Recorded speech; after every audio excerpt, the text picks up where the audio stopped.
And hopefully the audio will all be functional this time. From the get-go. That'd be good. Yes.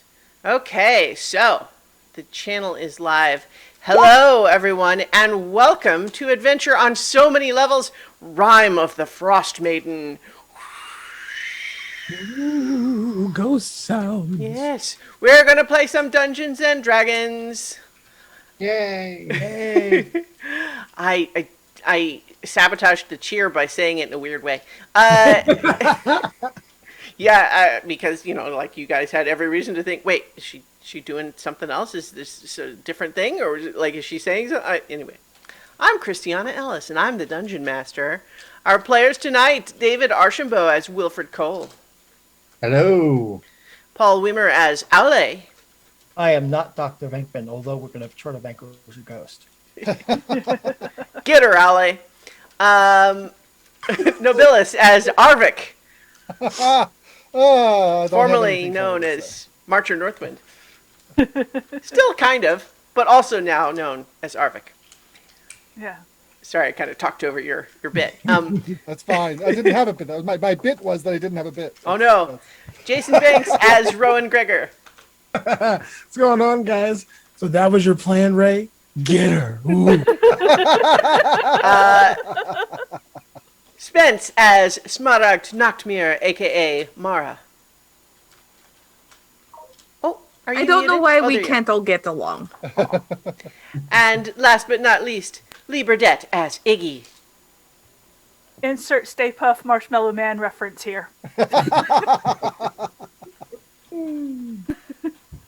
Alrighty.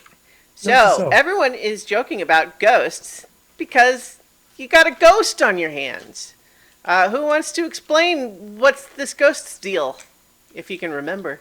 So, we've decided to do what we said we were going to do and help Blaine get her items to explore these ancient ruins. And we've actually come across one of her compatriots? Friends? Question mark? Associates. I think the better word is associates. Yeah, co-workers. Former associates. Yeah. Yeah. Who betrayed her, stole the item, ran away to this island, and fell prey to the cold of the Frostmaiden, and is now an angry ghost who wanted to possess several of us. And now we are here. Yep. Ready to face down this ghost. Yes, indeed. So, you've summed it up pretty well. Here's just a little bit of trivia that may or may not ever be relevant, but the two kobolds that in Valine's retinue.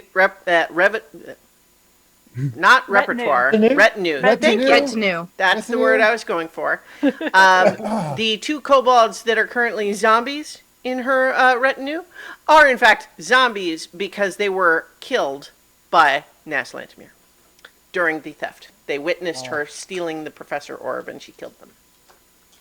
Aha. But Valine knows what to do about that.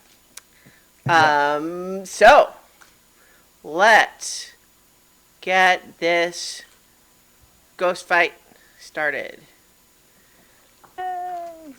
Let's see. Got an ambiance going. Let's see if the audio... There we go.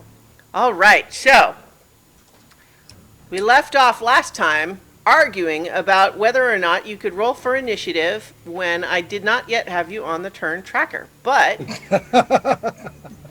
now you should all be on the turn tracker and able to roll initiative. So please do so at this time. Wow. Wale. Wow, that's a natural 20. Now watch it. In fact, actually, I technically have two of... Yeah, so on the turn tracker, it still says Marcher for now. Okay, good. That worked this time. But I'll figure that out. All right, so I think we've got everybody. I don't have Piccolo currently as a separate entity, but let me know if you would like, because you could have a familiar on familiar fight if you wanted. Do you want Piccolo I on the honestly map think or no? the weasel would kill my poor little pseudo dragon. So I'll let her familiar take on the weasel. What? You mean Valine's? Yeah, Valine's. Oh, okay, well, for that matter, let me go ahead and I'll put. I didn't place a token for it, but that's not a bad idea. Well, I mean, isn't- or you could have the bat. Yeah. Yeah. Yeah, Let's well, see. isn't thing with find familiar say that the familiar can't attack? It depends on what kind they are. Sometimes if they and that just because they can't attack doesn't mean they can't do other things. True. But look, I got a bat token for you. Bat. Yay! That suddenly makes me think of what we do in the shadows and the character that he can turn into a bat as a vampire, but every time he does, he has to shout "bat," and then turns into a bat. Sorry. Okay, so I think we'll just have familiars act on their owners' turns, though, just to simplify things. We've already got a bunch of stuff on here. So, with everybody on the list, sort. All right, so I think we will go ahead and just start off with Iggy, set things going with an Eldritch Blast. So let's I'm actually going to just move you to the top of the initiative as a modification because you technically started it. So I'm going to just put you up there. All right, so please, Eldritch Blast the ghost. Okay. This Yep. is a thing that I forgot to tell everybody. We need to set up who has light on them and who doesn't. I have my little light. Right, so you've Orange got a thingy, 10-foot so bright, 10-foot dim. Wilfred, you said you would have cast light on your shield? Yes. Okay. And Arvik on his shield, on his staff. Okay. And I thought you mentioned that Baleen would have a torch. Or You know what? I retconned that she actually she cast dark vision on herself when it looked like there was going to be combat. Okay. Alrighty, and So- I just have dark vision, so I'm good. I'm good for now. Because I'm next to everybody. I don't plan on moving anywhere just yet. All right. Well, we'll see if how spread out you guys actually end up getting. But so you have rolled your 19. initiative, and let's see if that hits. I think that it does, but let me try to pull open Nas Lantimir's ghost.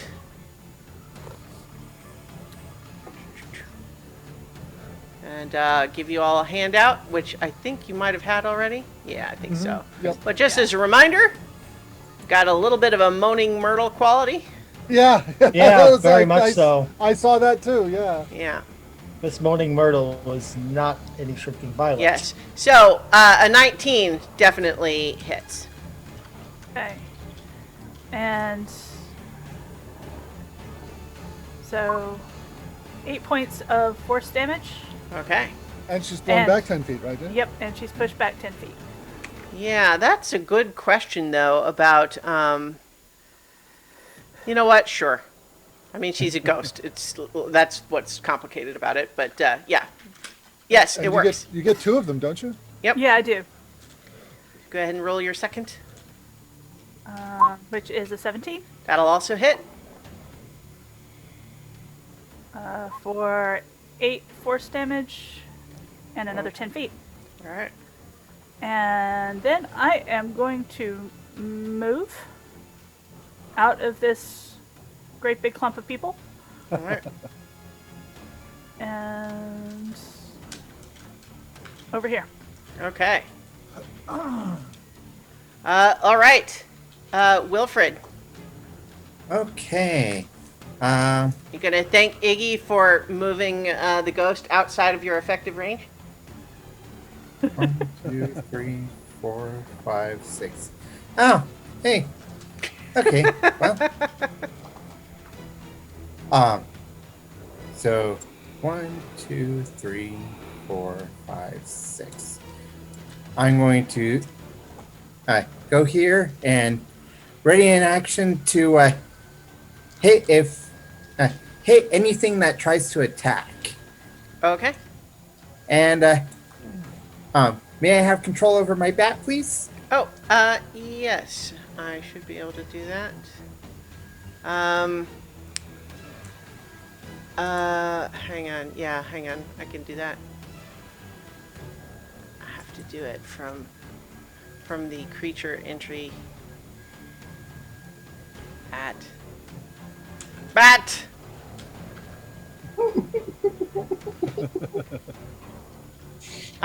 You should be able to move the token now. There we go. All right. I will have. I'll command my bat to go over here and kind of run interference with, distract the weasel. Okay. All right. Ale. Okay, so as a bonus action, I'm going to cast Magic Weapon on my sword Okay. because this is a ghost, and that might actually be useful. Nas, in her ghostly form, whispers something under her breath and then points, and your spell disintegrates.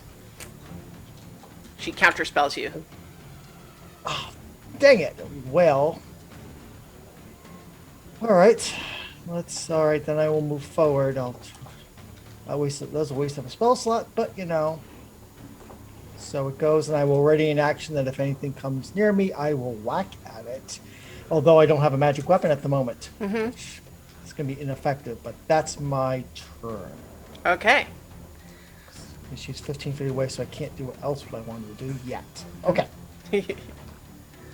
All right. So, Mara, your turn.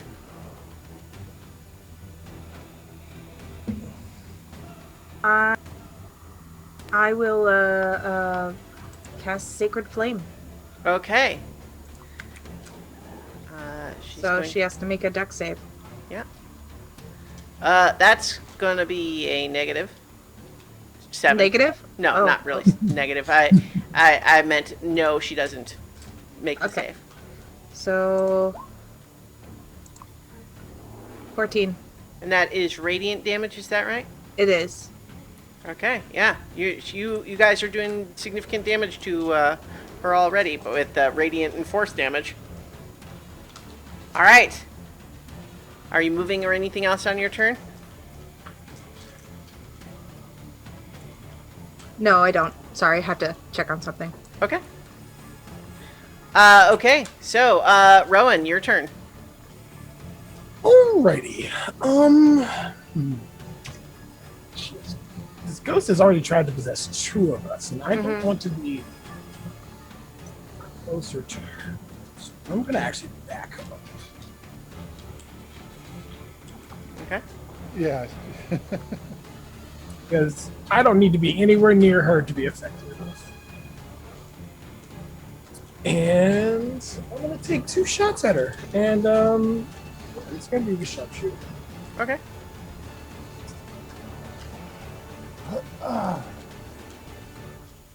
So it's only a +2 now. It's not too bad. Let's see. That's almost as good as some of us with a regular. 6 Yeah, 6 isn't going to do it. 12 hit. 12 does hit. Nice. Ow. So let's see, that is 1d8. Oh, shoot. And you have a magic bow now. Fuck. Yeah,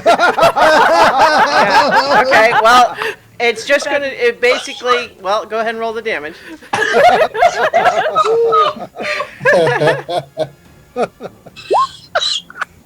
Okay. Oh god! So that's 18 points. Yeah, your arrow shoots through her heart, and the ghostly form disintegrates, Oh, well. Wow! and the weasel also vanishes. Ah. Nice. And so I renamed my bat.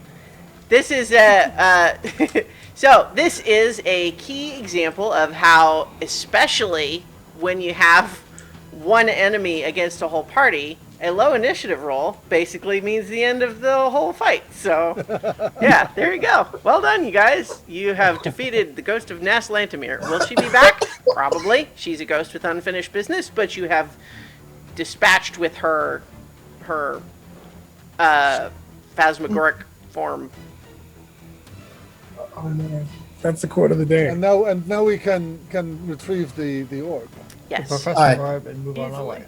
And near the end of last session, Wilfred went and grabbed the orb, actually. Well, you At she least tried to I- possess you when you went to grab it, and so I was assuming you did not complete that action, but you could We can certainly do grab it so now. She's gone. Well, if don't have it, then I will go pick it up. So you do, and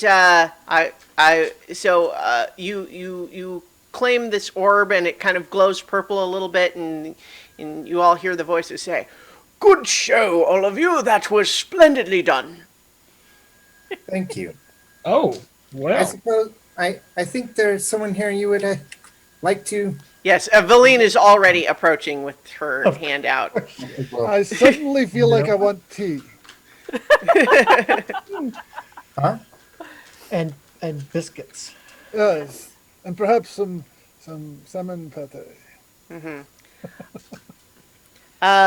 Valine accepts the Professor Orb and is inspecting it to make sure it's not damaged in any way, and she says, "Professor Scant, did you actually, in fact, learn anything while in Naslantamir's possession?"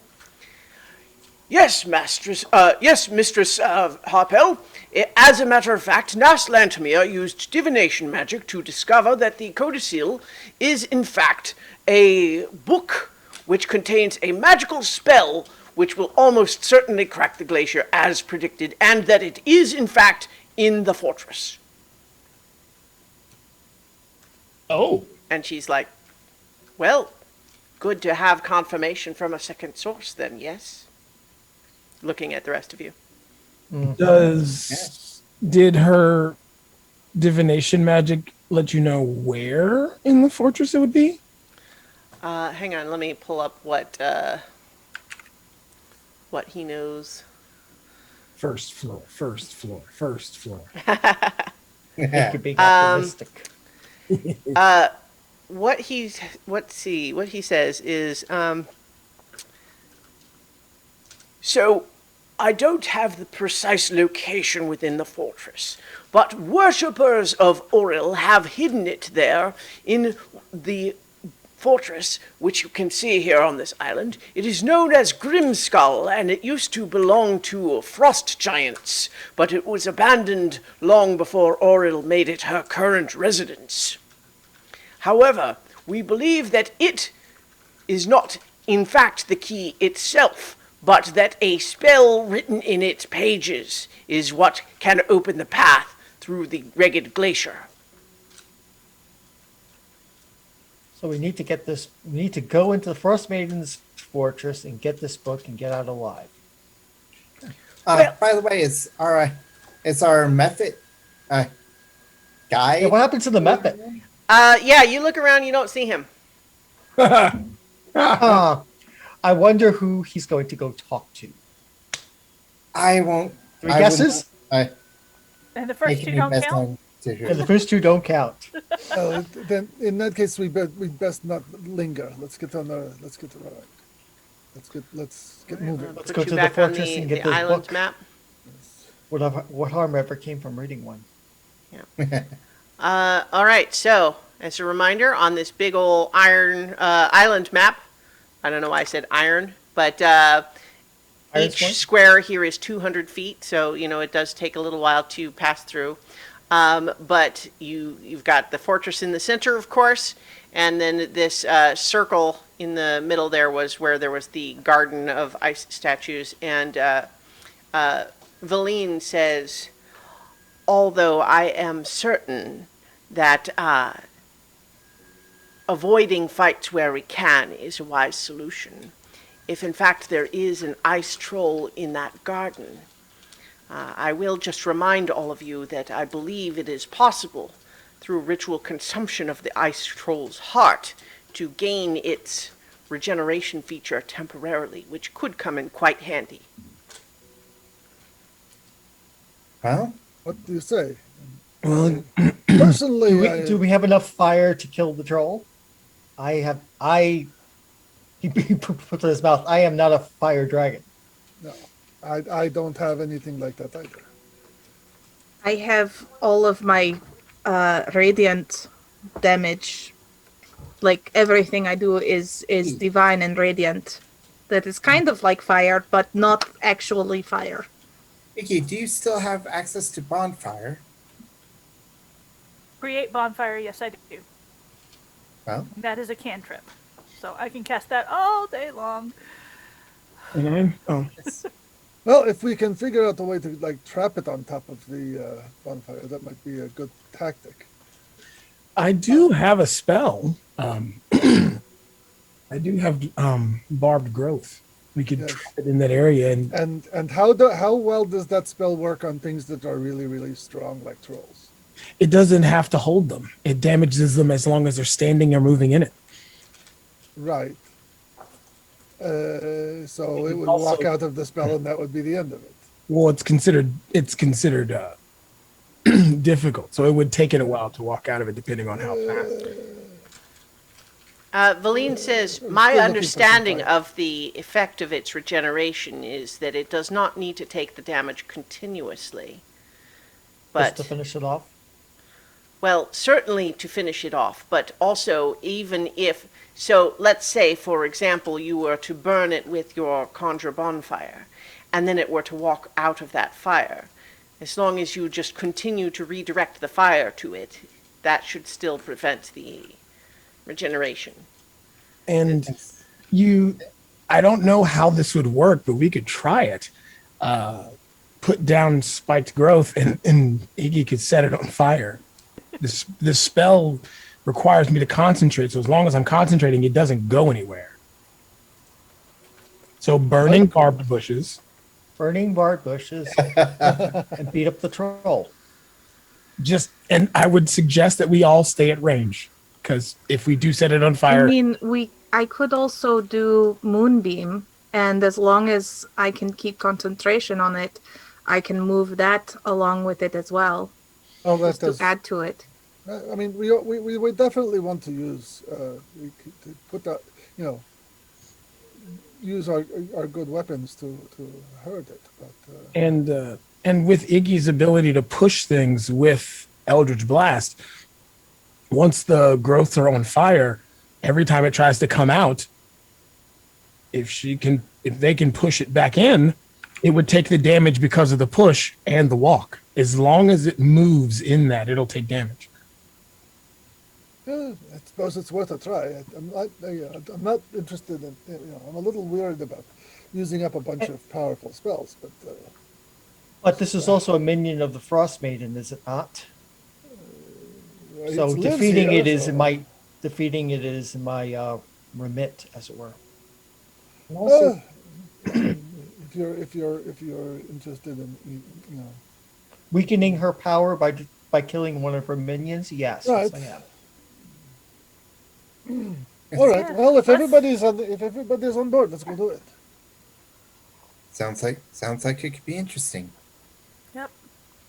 I don't know if create bonfire will actually set spike growth on fire itself, but Well, I mean, it doesn't have to, because the whole idea is just that it makes it sort of a damned if you do, damned if you don't situation, right? Right, Like, right. he can't avoid damage from the spike growth by staying in one spot without staying in the bonfire. You know, whereas if he tries to move out of the bonfire, he takes damage from the spike growth. That's the... Right. And honestly, once it's unconscious, once it's down, create bonfire on its in its location. and- Valine will say, I would certainly want to suggest that we be a little bit careful there, because we certainly don't want to burn the heart that is the whole point of our yeah. True. fight. Yeah. So I think Well- as you kind of all turn around to set out, your little Mephit friend is actually just like right there, like he was just waiting for you, and he says, Did you kill the ghost? The ghost is at rest Is it? Hopefully. for now. And now we're going to go check out that ice garden that you showed us on our way past. Remember we said we were going to check it out on the way back? Oh, neat. It's so beautiful We decided there. we want to see the statues. Yes. There. And if the troll decides to pay us a visit, well, there, Figure it there, out when it gets there. there. Remind me which of you actually understands what Sopo is. Yes, the that would be- method of Just- That would be Just David. Yeah. I mean, Wilfred. I was trying to remember which of you had primordial. But yeah, so he is, Sopo is eager to go ahead and lead you back to the, that garden. And once again, this is not an area that has like a predefined encounter map. I had made that last one all special for you guys to finish it in 45 seconds. So I'm actually going to use that same map. How about that? How about that? Oh my. But I will, certainly, you can use your imaginations to pretend it's in a different location. So, Can you do that? so as you are making your way to this garden, I'll remind you, as you kind of had just peeked at it a little bit from a distance before, but what you see is that there's this 10-foot wall of ice has been broken down in a few places, leaving gaps through which you can see what appears to be a huge garden of ice sculptures. And there is a bit of artwork for that you may have misplaced. It's the one called Ice Sculptures. And you can see that there's ice sculptures and frozen plant life and so on. And what you see as you kind of, I assume, cross over the wall and begin to explore it a bit is that unlike some of the other areas where you had seen what looked, as far as you could tell, as solid ice sculptures, these appear to actually be regular flesh and blood creatures that have been frozen and encased in a thick coat of ice, preserving the remains. And you see amid scores of humanoid cadavers, pirates, hunters, adventurers, worshippers, and others who presumably fell prey to Aurel's cold embrace. There's also frozen forms of hares, foxes, and other small animals. Are the plants also the same way? Yes. Ah. Oh, that looks unpleasant. Do we see the troll anywhere? If you would like to track it down, perhaps someone should make a survival check. Go for it, Rowan. Woo! Let's try.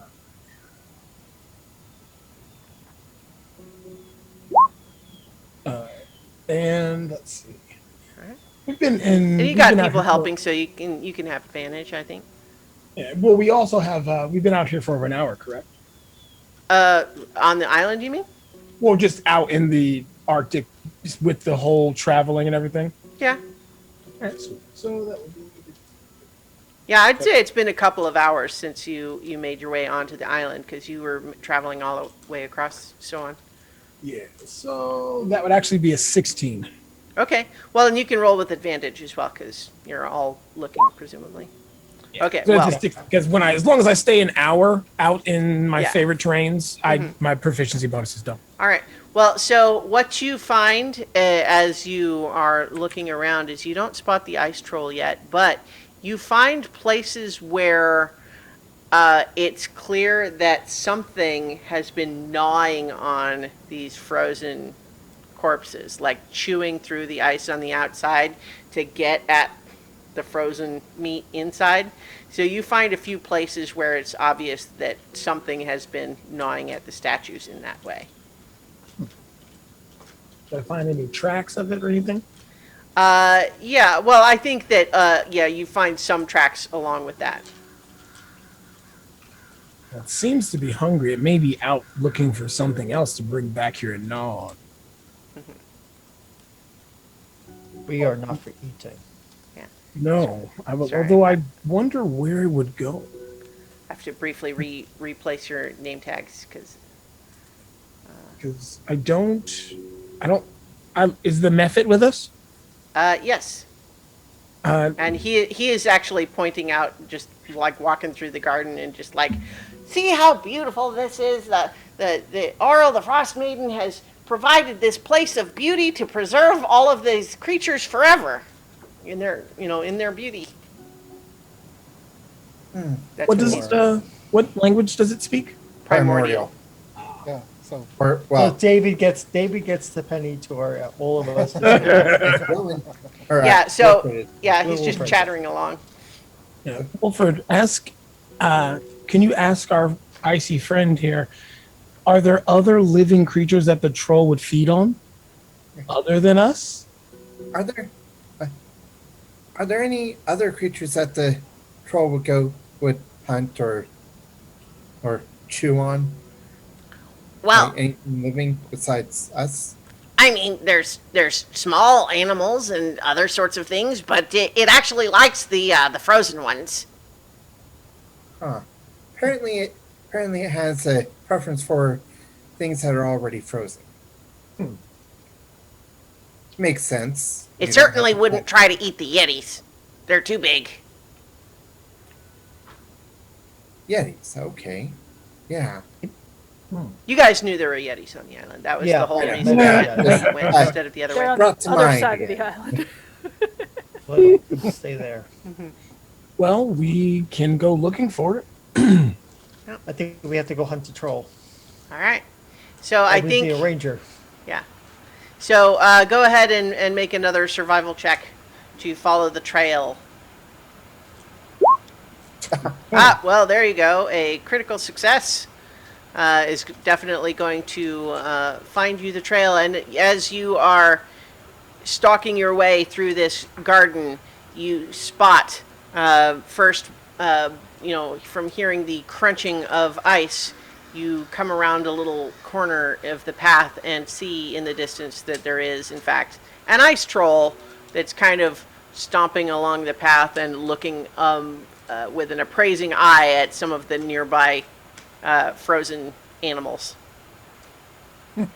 Maybe it's an art critic. I was about to say. Well, I feel we do have the element of surprise. Arvik unlimbers his laser rifle. I'm going to do the same and hide. Okay. Wilfred will take out his laser pistol. I will go ahead and put you on back on this other map. You and put an ice troll on there, and then you guys, because you basically have the element of surprise here, you kind of tell me like how far away you would be, what kind of a setup you would have. So I've got this ice troll here at the bottom of the map, but you guys tell me what you're doing. Okay. Arvik is going to be hanging back because he's not the stealthiest guy in the world, and he'll charge in once things have started. So Taking shelter behind the nearest rock formation. And because I've got my hood up, I'm going to move just over here near this rock All right. so I can still see the troll, but because I'm going to hide, so that way I have advantage when I shoot this thing. All right. I think you guys probably already have the ice troll handout, but certainly this is the guy you're looking at. You know, about 10 feet tall, long arms, long claws, big old tusks. I'll Yep. stay over this side with Arvik, I think. All right. Oh, We're gonna hit it. We hit it from multiple sides, so it doesn't know where to go. So I think go ahead and everyone re-roll initiative. But you do look as though right now it has not yet seen you coming. So we'll I've reverted to form. I feel like I've got the, here we go. The ambiance is very quiet. There we go. All right, so has everyone got their new initiative?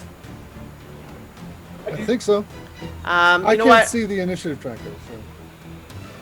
So. Okay, do you know how to open it?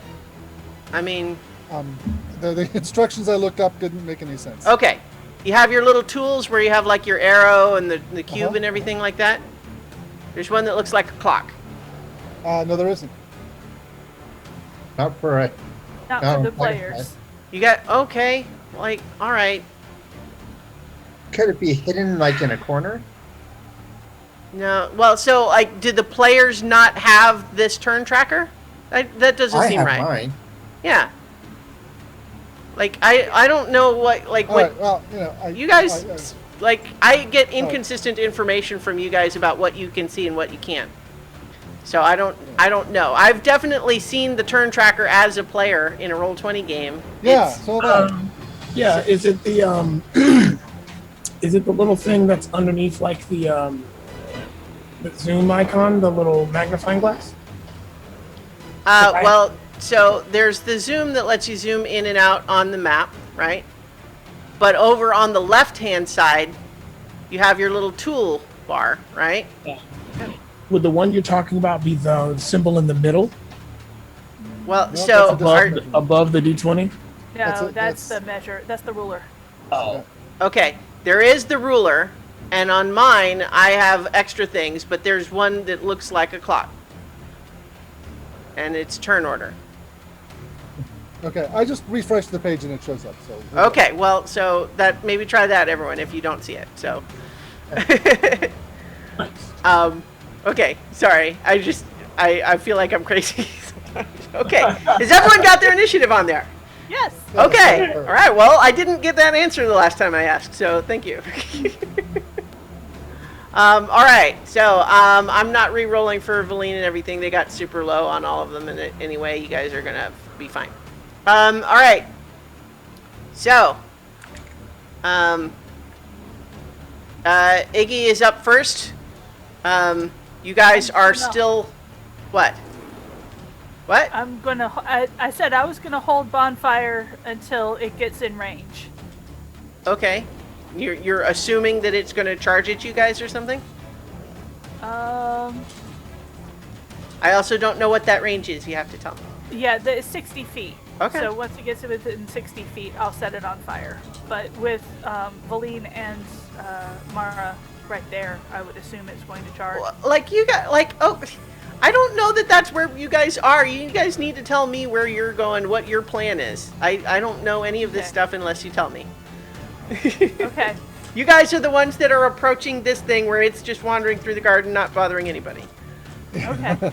Yeah, well, if it's wandering, it has no reason not to keep wandering in our direction. So if it comes within 60 feet where I can set it on fire, I'm going to set it on fire. Okay. All right. Okay.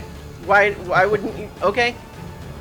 I don't know why you wouldn't just go ahead and get closer. I'm asking you guys how you initiate combat, not how you not initiate combat. yeah, we wait for it to get within 60 feet of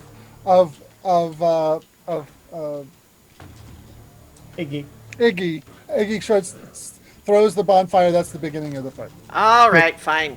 We get in front of it, and it wanders into us. Okay. I mean, if you guys want, I can just shoot it. It's well within my range. Well, yours next. So Well, you guys tell me what you would do first. So, like, just because Iggy rolled highest initiative, you guys tell me what would actually start you guys off. Yeah, if you want, I will gladly start this, and if it does charge me, that'll get it within range of Iggy's. Yeah.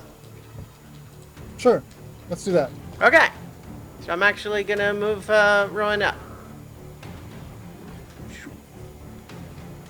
Okay. Rowan.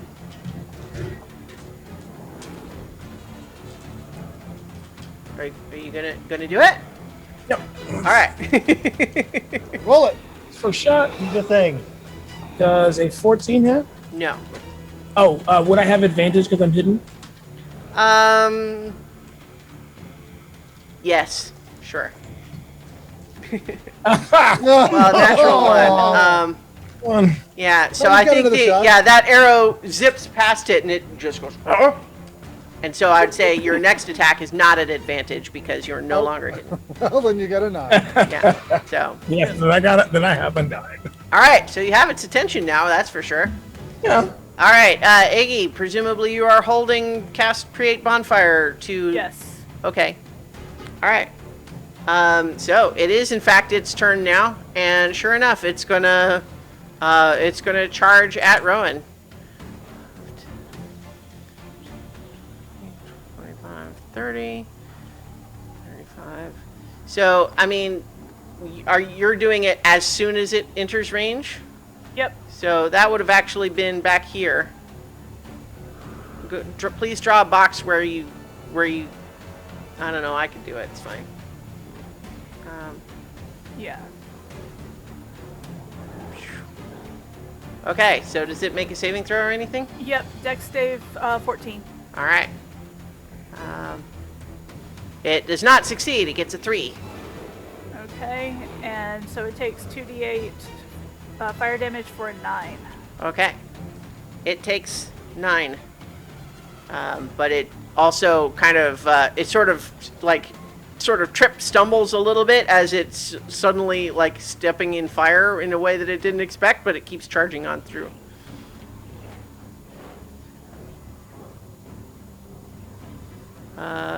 Okay. I think actually it can get all the way up to there, but it's Oh, well, hello. but that's with a dash. So, however, let's see. Yeah. So you feel that you have suddenly, as it gets close to you, LA, there's just this aura of cold around it that you feel you are now in. Okay, Marcher, or Arvik, excuse me. Arvik is going to back up a little bit, use a couple of sorcery points to cast True Strike, quicken True Strike, and shoot the laser rifle. All right. Let's see. There it is.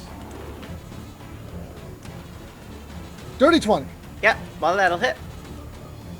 19 radiant damage. All right.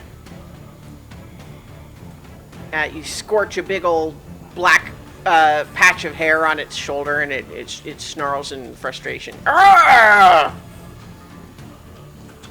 All right, Wilfred. Okay. Wilfred's going to. Hi. Oh, wrong tool. Move up 10. Move up. Right. 1, 2, 3, 4, 5, 6. Move up to there. Fire my laser pistol. Okay. 15. What did you roll? 15. That misses, unfortunately. You managed to Okay. just scorch a part of its like mane, and it makes it look a little lopsided, but it doesn't take any damage. Smells even worse. I'm gonna fire again. 17. 17 does hit. Okay.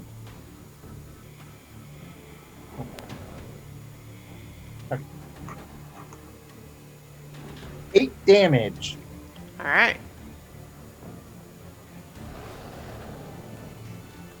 Okay. Ale, it is your turn, but first, within its cold aura, Yes. you would take 8 cold damage, but because you're resistant, that would reduce to 4. No saving throw or anything? Just Nope. take it? Just take it. Well, that's why you have a silver dragonborn in the party. Okay. But now it is So- your turn.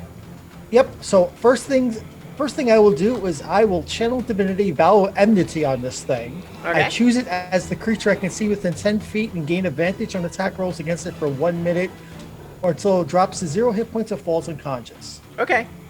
That's my bonus action. My regular action is to whack at it. All right.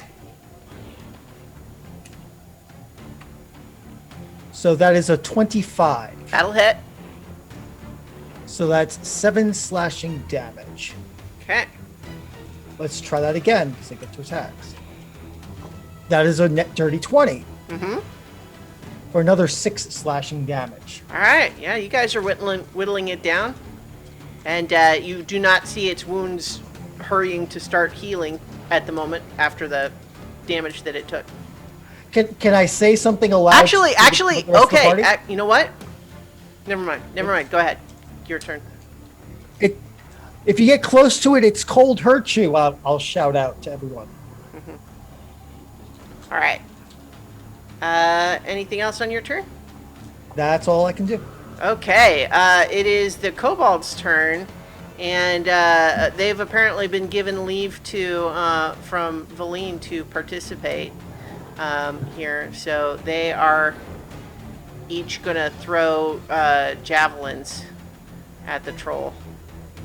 Cool. Yeah.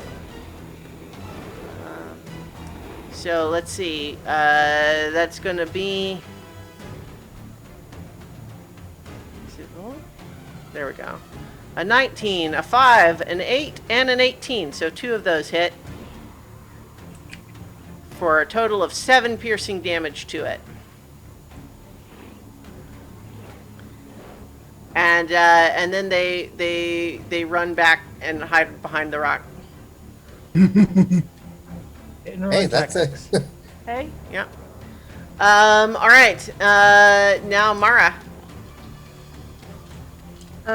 So I am going to move to here so I can see what's going on. Mhm. And then I will cast Moonbeam on centered on the troll. Okay. Um, How big is that moonbeam? Is it gonna It's hit me? just- It's 2 Moonbeam squares is by a 2. 5-foot radius. Yeah. It's basically. I should make it not. And yes, I will say, in the name of the moon, I shall punish you. Yeah. So it's basically just it. It just fills the space that it's in. Yep. All right. And that'll begins to glisten. The flicker over its skin. Mm-hmm. All right. And so on its turn, it will make a Constitution save. Yes, correct. Okay. Next is Valine. If I can have her token up, she is going to cast Chill Touch on it. Yeah, I closed everybody's sheets after that last fight went so quickly, and then now I need them again. What? Hang on, sorry. I've got long lists of things here. There we go. Alright. Chill Touch. And that's going to be a 17 to hit. Which will do 9 necrotic damage. And then so she kind of stepped out from around the rock and cast that, and then moved back in there as well.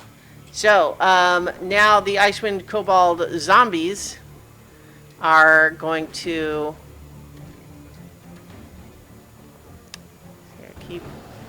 get all of them back open again, and then I'll be good. They are less great at throwing things. So they're just going to wander up into the...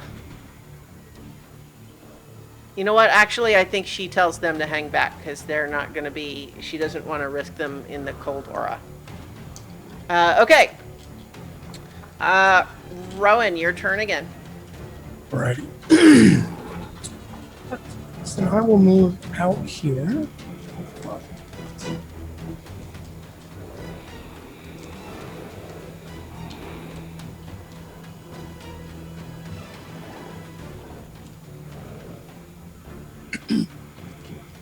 And I will bonus action. I will cast Hunter's Mark. And take 2 shots as this thing. All right. 17. 17 hits.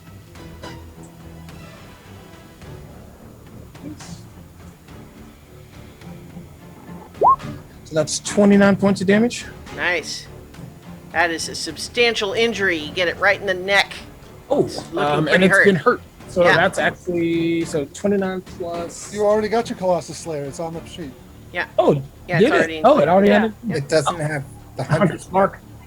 Yeah, so you can, yeah. And so it would be 30. Yeah. So second shot.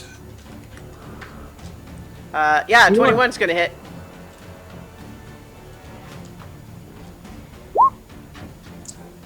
And that What is that? That's, I clicked the wrong one. yeah. There we go. 17, so plus 10, that's 27. Oh. Oh no, it does. So actually take 5 off that. I'm sorry, it should be 22 because Okay. Colossus Slayer is only once a turn. Yeah, well, as it happens, it goes down. So how do you finish this thing off with the laser rifle? Well, crap. We want the heart, so I can't shoot center mass. So Oh, Well, no, sharpshooter, you get it through the eye. yeah, I was shooting for the head. So I guess the laser beam takes its head off. Yeah. It just there's just kind of like this like crater, like the t-shirt neckline left behind where its head is just gone. Mara uses Rowan as a shield from the gore. Right. He's standing right in front of her, and he's taller. Yeah. So So you all stand around and watch it for a second, and its wounds do not appear to be reknitting. Although one thing that I'll tell you right now is Radiant doesn't actually stop it. Fire and acid does, but Radiant does So, not. So your laser rifles would not have done it, but the bonfire did. uh-huh. And it didn't quite get to its next turn yet, so So I'm going to, since we've got it, I'm everyone gonna thank go up Iggy for and- it being actually dead. So How, I'm gonna go up and cut its heart out. Alright. I will turn off moonbeams so that you do not get Yeah. caught in it. Oh, man. But I need a survival check to do that. Yes, but it's not a high DC. Wilfred will help with that. Yeah. Well, Yeah. if you like, we've got a ready-made bonfire over here. We can cook it. Valine says, "Do not cook it." how many people can eat the heart, Feline? One person needs to eat the entire thing. So who gets to And eat the heart? and she says that as Rowan lifts up this like almost basketball-sized heart. So who gets to eat I the think heart? I think of all of us, I think that you would have the least problem there, Ale. Yeah, I definitely look at Ala and say, hungry? You have the most carnivorous mouth in the group. I guess I do. I guess I will eat the heart. It would be nice to have to get some benefit. I do have to wonder how long does the regenerative property last? Valine says, "My guess is that it would vary somewhat from individual to individual, but I would guess that it would be at least 24 hours. That is what I have been led to understand." Okay.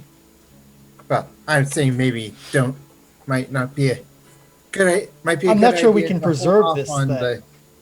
Yeah. On eating if it can be preserved. For the Yeah, purpose. I'd say go ahead and do it now. I mean, we're We're going to into, Castle Skull. yeah, we're going into Castle Grayskull or whatever that place is. Professor Scant speaks up. "It is in fact pronounced Grimskull." Right. So I think now is an excellent time for it. Yeah, Okay. yeah, and you're our paladin. We want you to have some extra juice. So the paladin will eat the heart. I think I'm going to need a Constitution saving throw to attempt to Okay. eat this thing. Well, If I It's fail this, super this was gross. a great idea, guys. That went completely wrong. It is not very palatable. It is so yeah, you're okay. But I would say this is not an enjoyable experience. It's very tough. It's cold. It's drippy and gooey and just like very chewy in bits.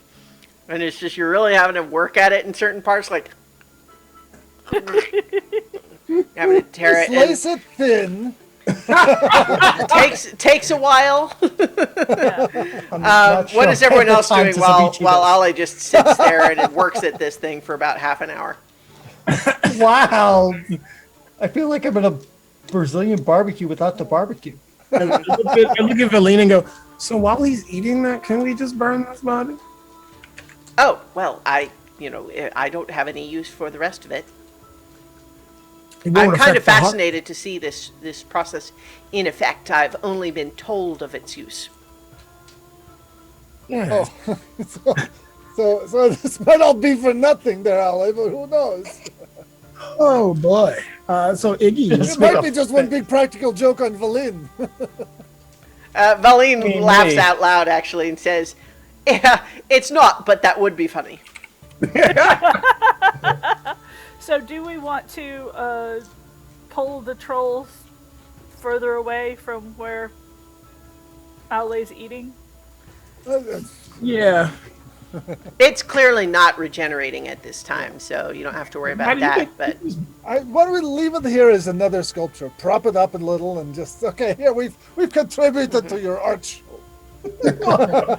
Stick it on a rock, Well, if Wilfred- see these two down here, we could prop it up between them like the Goliaths do with their strength contests. so as you are eating this, Ale,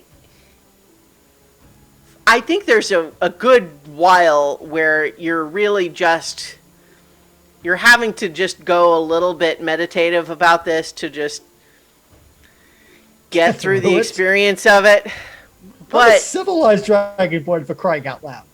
But the thing is, although it doesn't ever start tasting any better or get easier to chew, you actually start feeling pretty good. Like That's you're good. like you feel like it's doing something. And I mean, then considering that in 2 fights I'm the only one who took damage, I could appreciate it. well, so Which for is that very matter, nice. I think those of you who are watching Ale watch, and as he's getting close to the end of it, the few minor like bruises and scrapes that he's got start to close up. Huh. Looks like it's working. Interesting. Yes, and so for the next 24 hours, Ale, Yes. you are going to regenerate 5 hit points at the start of every turn, unless you take acid or fire damage during that round. Now you tell us if you start feeling a bit peckish and want to take a bite of one of us. I think Wilfred will take the body of the troll and basically prop it against the rock, but head down, so it looks like its head is buried in the snow, even though it doesn't have a head. So instead of downward dog, it's downward troll. Yeah. Valine kind of, narrows her eyes a little bit at you and says, "Are you trying to fool the goddess?" No. No. All I'm not right. going to He's fool making anybody. fun. But He's making fun. Rowan's like, sometimes on an adventure, you just have to have a little fun, even if it is. yeah, we're already her number one enemy. Yeah. Make it any Incidentally, worse. I think Sopo, the Mephit, watched you that whole process of eating the heart just with like wide-eyed fascination.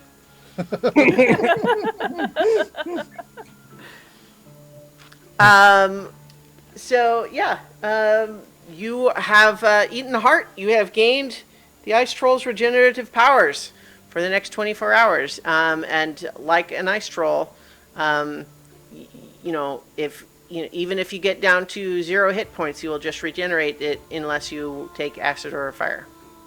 However temporary, this is the first magic thing I've gotten the entire campaign. Oh, And you had to work real hard for it. Yeah.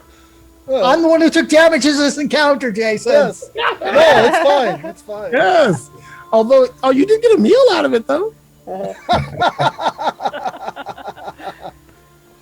Yeah, you have a really unpleasant burp.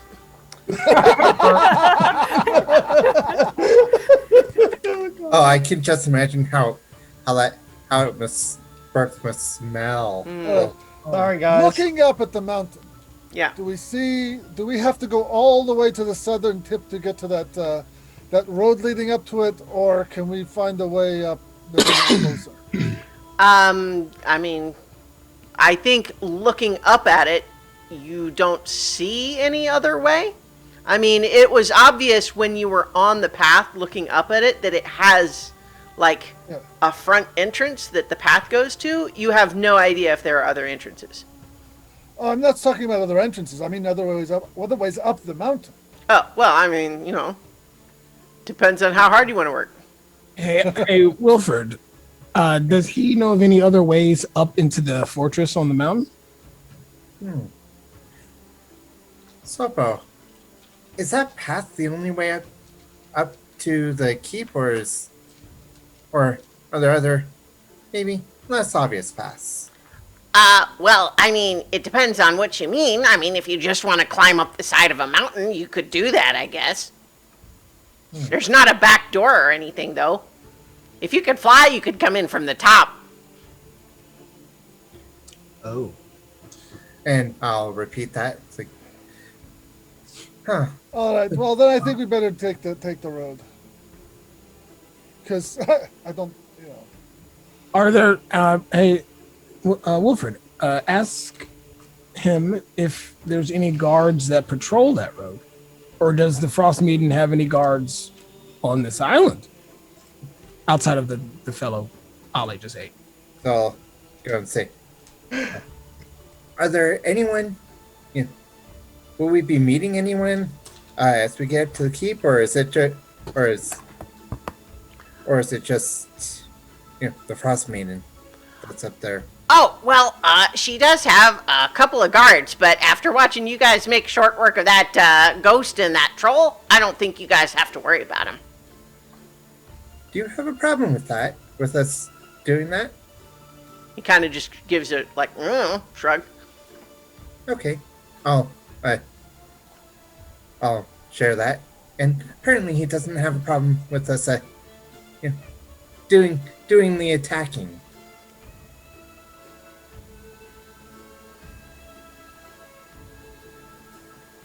All right. Well, let's get going. The first thing to do is get there. Mm-hmm. So, let's head for that road that leads up to the mountain. All right, so you guys spend, let's say, like another hour and a half or so, kind of making your way down around here, and Sopo does kind of point out the shipwrecks as you go again, just in case you wanted to check them out. I mean, obviously, you guys are so tough that, I don't think there'd be anything dangerous enough down there for you to have to worry about. We are conserving our strength. So you gradually make your way back up to this path, and I will, let's see, once again give you the, where is that? That? No, not that. Oops. You didn't see nothing. Where is that? Sorry, I'm trying to find the, there we go. The artwork of the lead up to the fortress. Oh, that's not it. Sorry. The there we go. So the Grim Skull artwork, which I believe you've seen before, but this is what you're looking up at as you climb this path. A cherry. Yeah, and as a reminder too that this stairway was made for giants. So although it is certainly scalable by you, each step requires you to kind of climb up it. It's not just a step up for you. Well, It's For the little guys, anyways. yeah. Well, I think even you, like when we say frost giants are like 25 feet tall. Right. Yeah. So each of these steps is probably like 5 feet or more. All right. So it's it's still pretty big even for Suddenly Goliath. reminded of basic training in the obstacle courses that we had to skip. I'm boosting people up. Here we go. Here you go. All right. And then we all send a rope down for our Vic. Yeah. All right. So as you are making your way up that path, up that staircase, I will put you on the fortress map. So the part that you should be able to see will be in the lower left. Yep. All right, and let me zoom Left and in Z. over there. All right, so as you are approaching, so rising before you is a 600-foot tall mountain of glacial ice, its peak carved to resemble a gigantic skull wearing a crown. Weaving up the mountain's southern slope are enormous stairs hewn from the ice. These steps, which extend from the base of the mountain to the base of the fortress, were clearly made for giants. And then as you are getting close, the steps end in front of a double door made from slabs of ice with dragon skulls and bones embedded in them. Carved into the lintel is a single word in the Dwarvish script. If anyone can read Dwarvish or Giant, Giants. Dwarvish. And Dwarvish. it is Grimskull. So Grimskalle.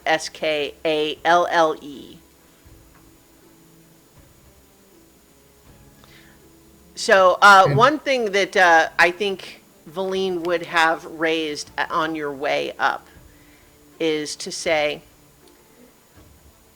I don't see any value in delaying at this point, because certainly I cannot imagine that the goddess does not know you are here, that we are here. This is her realm.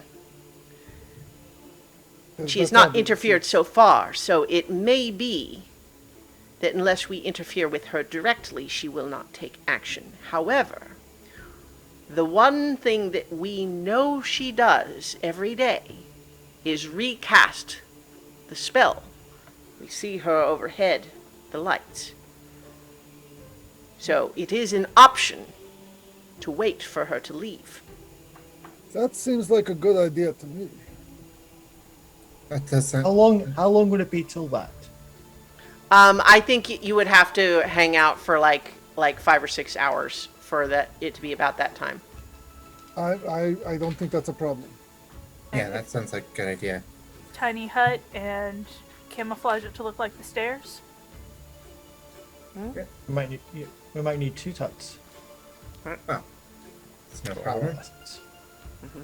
Camouflage. Wait for her to leave the castle, and then we go sneaking in. All right, so you find a spot on the stairs that seems to kind of be big enough. Notably on this map, you can see it by the scale of your tokens, but each square in the grid is 10 feet. So like the Roll20 grid lets you move the normal 5 feet squares, but the big map squares are 10 feet, if that makes sense. But you kind of all hide out and decide to wait for midnight. Yep. All right. And so as you are, hanging out and waiting for that, Valine is talking with Professor Scant and coordinating with him on, did Nas Lantomir learn anything else worth knowing? She's comparing notes with the books she found and all of that. So I think she's not necessarily involving you guys in that conversation, but she would not shoo you away if you were trying to listen. Oh, Wilfred is absolutely paying Yeah. Well, because Wilfred and Mara are the ones who can cast Tiny Hut, right? Valine can do it too. Okay. Yeah, she's been doing that for herself. Like when she's been waiting for you guys outside Okay. of places, she would definitely have been a lot less willing to do that if she couldn't cast Tiny Hut. Okay. The ritual casting doesn't cost anything. So. Yeah. So in any case, though, I think Wilfred, what you get to overhear is she describes some of the various books that she's found and the things that she's learned, and she's a little irritated to discover that at least one of them that she liked a lot, Professor Skent says, it's actually well known that the Netherese scholars largely agree that that book is not to be the most trusted source, and it elaborates on a number of things that seem to not coordinate with the other scholars on the subject, and he's basically just he seems to really know a lot about the ancient Netherese Empire. And in fact, since you're listening up on that, you could learn some things about it if you want. Okay. Let's see if I can find where it actually talks about that stuff. Let's see.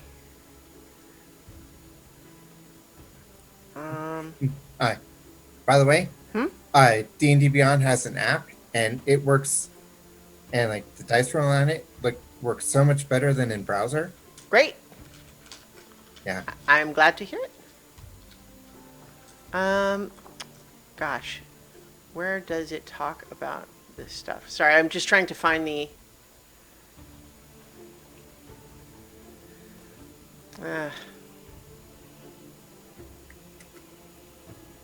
Okay, so the short version, and while I'm trying to find the places where it actually has more of the detail that I was hoping to share with you, is that it was an extremely powerful magical empire that existed thousands and thousands of years ago.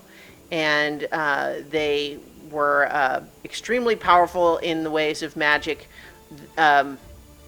considerably beyond anything known today.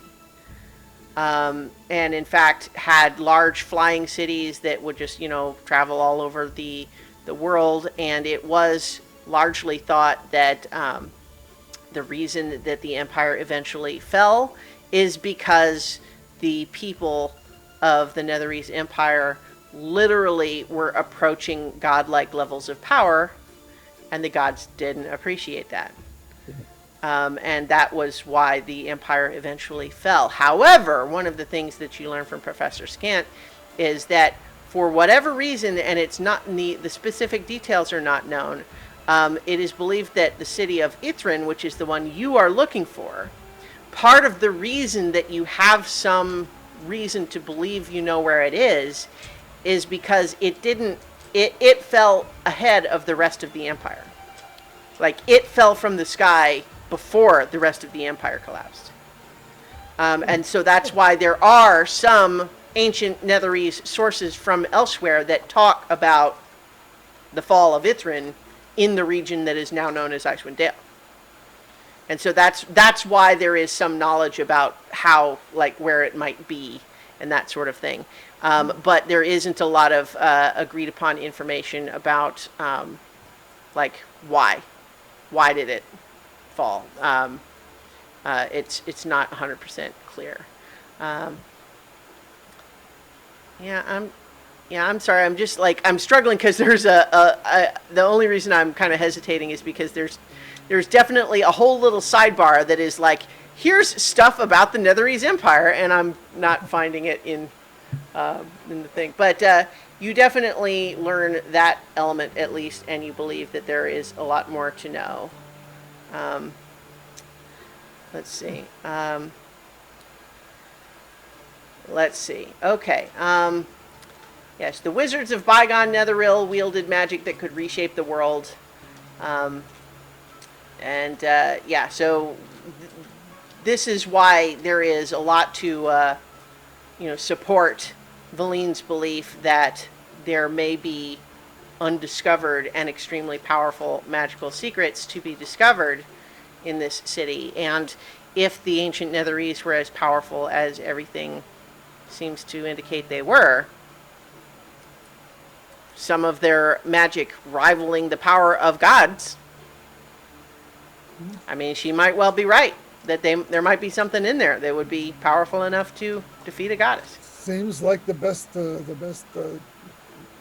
chance we've got. Yeah. The other running up and whacking it with the sword will not work.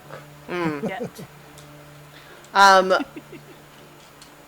think so I think that you're all kind of having that conversation, and then as it gets close to midnight, all of you hear the sound of flapping wings, but so enormous that you sort of belatedly realize what you're hearing are wings that are large enough to make that flapping noise from hundreds of feet away, because you're seeing just a little bit of movement, like as you look up past the crown of this enormous fortress, you're seeing just a little bit of movement around the edges of it, and then an enormous white rock with wingspan of hundreds of feet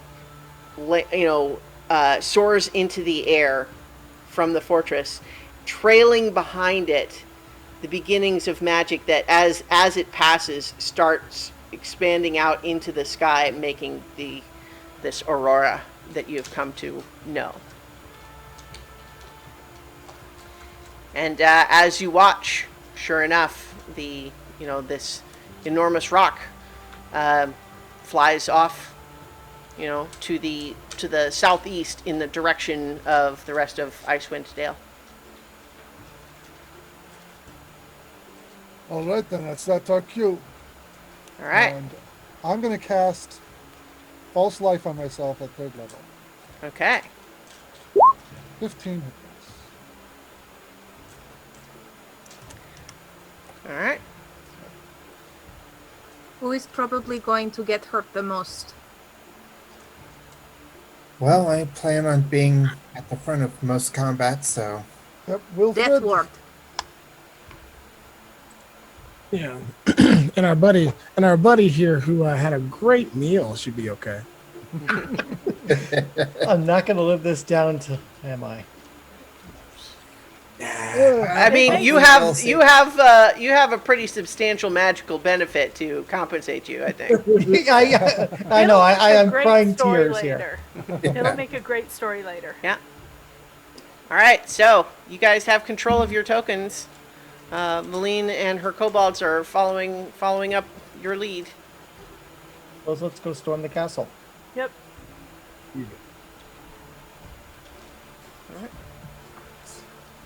I am going to try to be stealthy though. Now, We're all walking along, clanking along. He's sneaking. Hey, I can, Well, if you're the only one trying to be stealthy, feel free to go ahead and roll your stealth with advantage.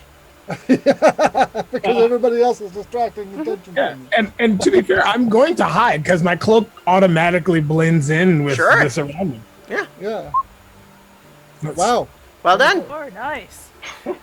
You guys lose track of Didn't Rowan we for a bring second. Rowan with us on this one? Yeah. I thought he was coming with us. I think he's probably following along somewhere. So, you Watch for the arrows. Ranger. And just wait till I get hide in plain sight. So you make your way up to the front door. They are 25 foot high, 2.5 foot thick slabs of chiseled ice. All right. Any ideas on how we try to open these? We could try just pushing, see if it's got anything holding it. Wait, I so can do it. it is a door? It is a It door. is a door. Does it look like it is locked? How would you Or tell? just heavy? You don't see like a keyhole or anything. Well, thaumaturgy. I attempt to open the door with thaumaturgy.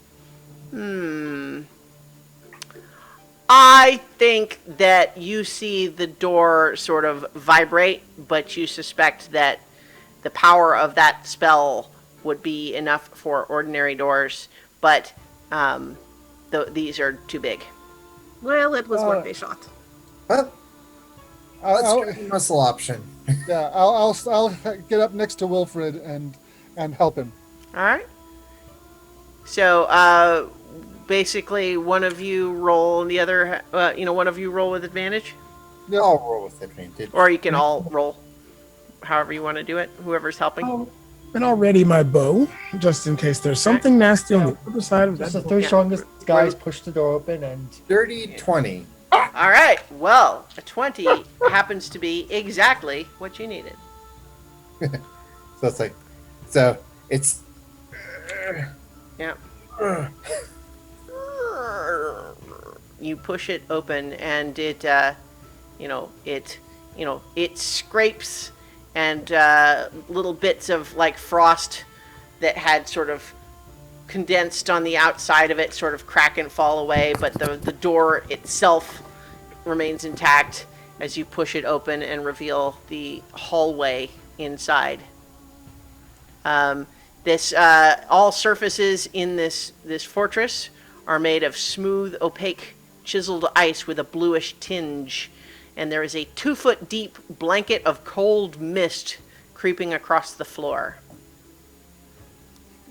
And it is clearly a giant scale fortress. Well, let's have a look. And it is completely dark inside. I have a light. I saw my little light. Yeah. I'm not gonna to fuss with the the darkness and the torchlight and everything, but just assume that everyone has got their means of seeing. All right, so you see that there is another set of double doors to the west, and then the hallway continues further north. There's more. Wolfred's going to go to this pair of doors and listen. Okay. Make a perception check. 17. You don't hear anything. After we made all that noise opening the door, I don't think there's a major domo. So take a peek, maybe. No one has come to greet you anyway. I will help Wilfred push open this door. All right. Let's see that athletics roll. And again, I'm still providing. Critical success. Well, that will work then. All right, so you push open that door as well, and inside, this long rectangular room is strewn with pieces of rotting wood and rusted metal, the remnants of giant weapons and weapon racks. A rusted out helmet sized for a giant lies near the back wall. Anything look like it might be? No, everything Not is rusted? clearly either rotted or rusted. Nothing seems to give you any indication of magic. That looks like a good sign. That means there probably aren't any more giants here. Let's keep looking. Okay. I'm keeping a lookout up here. I will help whoever opened this door. All right. Shall I let Ali have a go at this one? yeah, I'll take a shot at this one. All right. Let's take a shot. Strength Yeah, you roll. don't want to have that repetitive stress. So Ale must be still. Bear in Oh, mind, you from- can do athletics if you don't. I don't know if you have that proficiency, but you can do. Oh, I do. Yeah. Yeah, I should have used that. Well, so the first one would have been. Natural one. So Ale just. Yeah. So slips in. by and large, the floor is not slippery. But I think as you're trying to push against the door, your feet find a couple of slippery bits. So you're kind of just like scooting a little bit as you try to push open the door this time. Yeah, he frowns and steps away with a Okay. not great look on his face.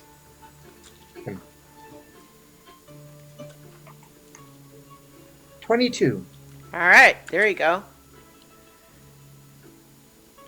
So, as you push open that door, inside that one, a withered old frost giant leaning heavily on a great axe sits in front of a tall door in the far wall. The giant wooden stool upon which he sits creaks under his weight as he stares at you with cloudy eyes. And as you have just pushed open the door, he has not reacted. I'm going to nudge Marcher and say, as if like, and motion forward, saying, yeah, as if saying, here you go. So do you step into the room there? Yeah, I step a little bit into the room. Okay. As you step into the room, he kind of blinks and squints in your direction, whereupon he grips his weapon tightly, stumbles to his feet, and says in giant, "Death, we meet at last!" Okay, we can do that. Yeah. So, yeah, we're rolling initiative. Death is just the beginning. Third initiative roll of the session. Yeah, well, you're dungeon crawling. Yep. 21, yeah. All right. Oh my god! Oh my god! Okay, I think I ended up with some duplicates of you guys. Hang on. This is the session where Ally can't roll. Yeah, okay, so let's see. I definitely ended up with some duplicates of you. Do you want Piccolo as an actor in this one? No. All right, I will assume that you just don't from now on unless you say so. Right. That's a good idea. Yeah. All right. Let me delete these duplicates. All right. And then let's... All right. So let's give you this handout. Frost Giant. I think actually you had that already, but Frost Giant. Yep. It's worth repeating. Yeah, and again, this guy is 25 feet tall. So you guys are like knee height on this guy. That's awesome. Yeah. Is this the Frost Giant from the Mammoth? Well, I mean, the artwork is the same. There's not a different But piece of it's artwork. not the guy, the frost giant that was riding the mammoth was much more younger. Yeah, no, it is not the same frost giant that you had Oh. previously encountered, if that's what you mean. Okay. Yeah. Okay. Okay, let's get this guy on initiative. He rolled appropriately low. Okay, Arvik, you are up first. I am going to step out of the way of the door, hopefully not out of his reach, and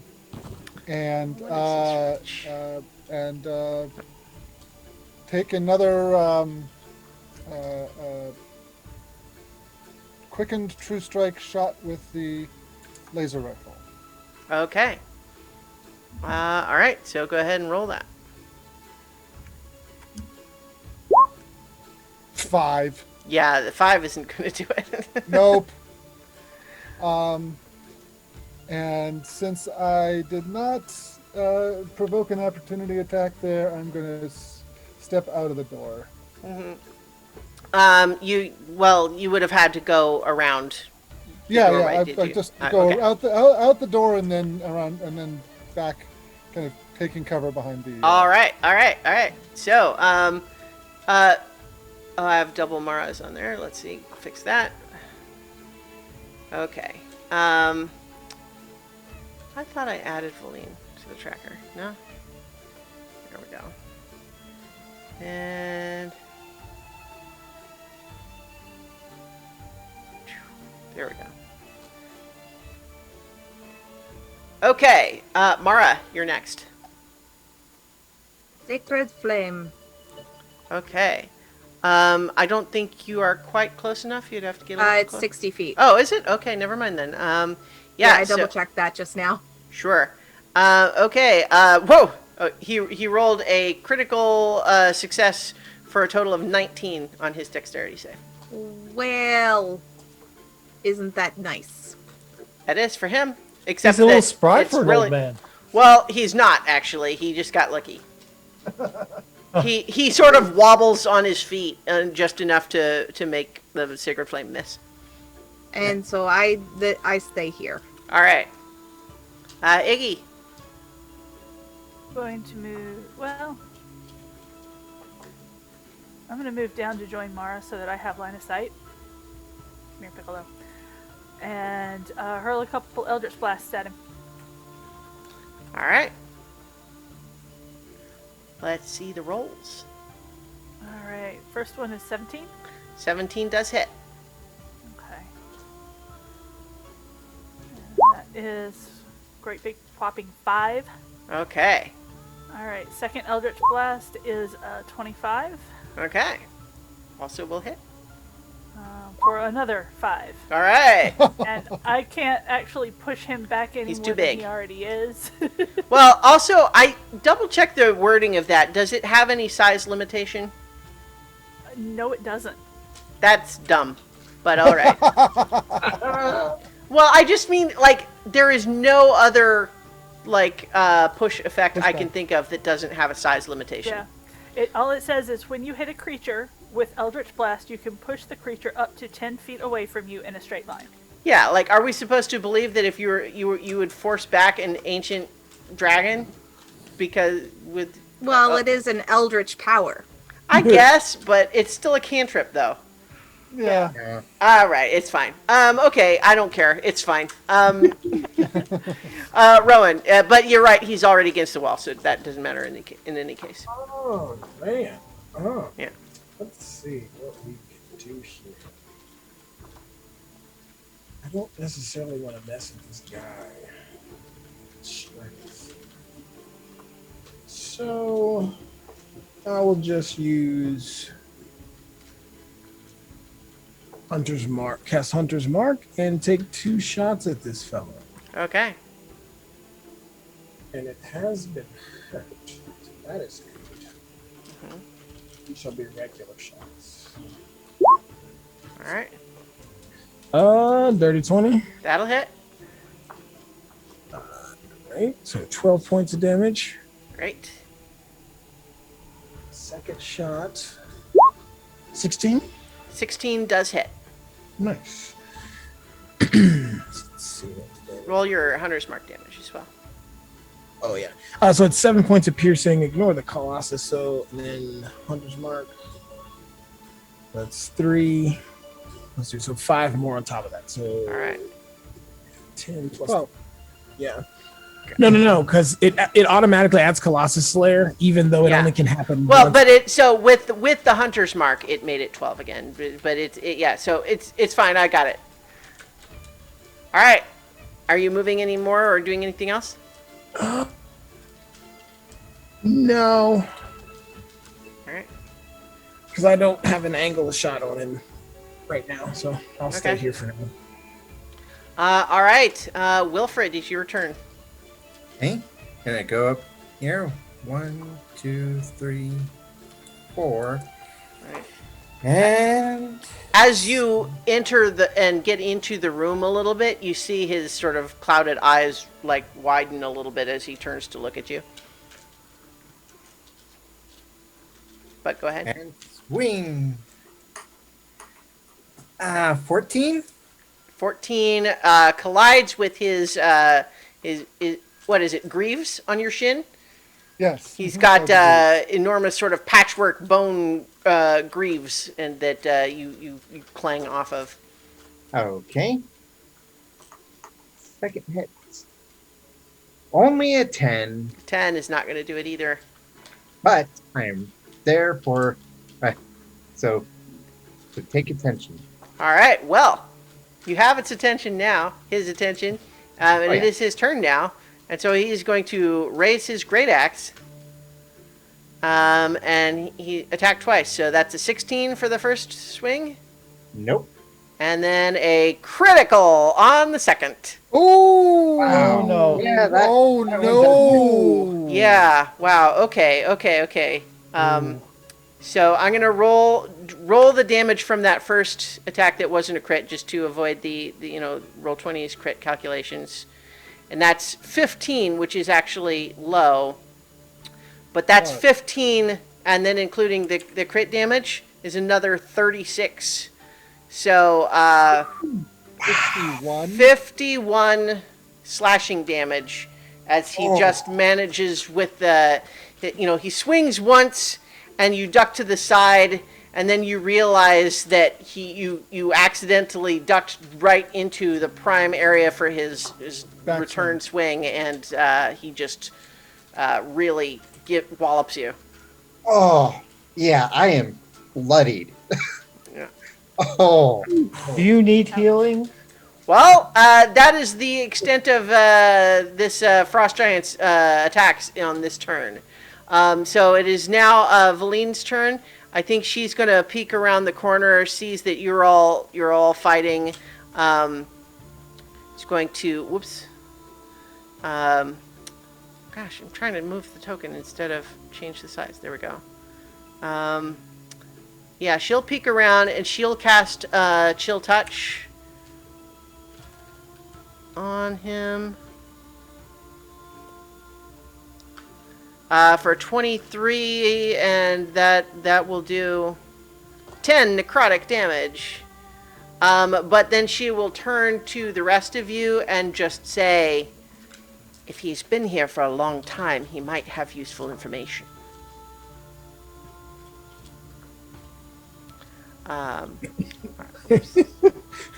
Rowan kind of looks at her, and how are we going to hold the Frost Giant hostage? I'm just raising the point. All right, Ale, you're up. Yep, I see what happened to my buddy Wilfred there, and it's time for me to go charging into the fray. So 5, 10, 15, 20, 25. All right, Wilfred, how bad are you off? I am. In other words, do I heal? 68. What's that? 27 to 68. So the question is, do I heal you or do I attack? Attack. All right. All right. If you say so, I'm going to go take a swing at this thing. That is a 19. That hits. 11 slashing damage. All right. Yeah, And let's get guys another attack in there. You're doing this guy 22. some harm. Or another 5 slashing damage. Yeah, he's Maybe he'll come after me he's instead. looking kind. You guys are still mostly only hurting his legs, but it's also clear this is a very old frost giant, and he's not taking this damage the way he might have in his prime, and so you're definitely hurting him. But he's got a ways to go yet. Yeah, that is the end of my turn.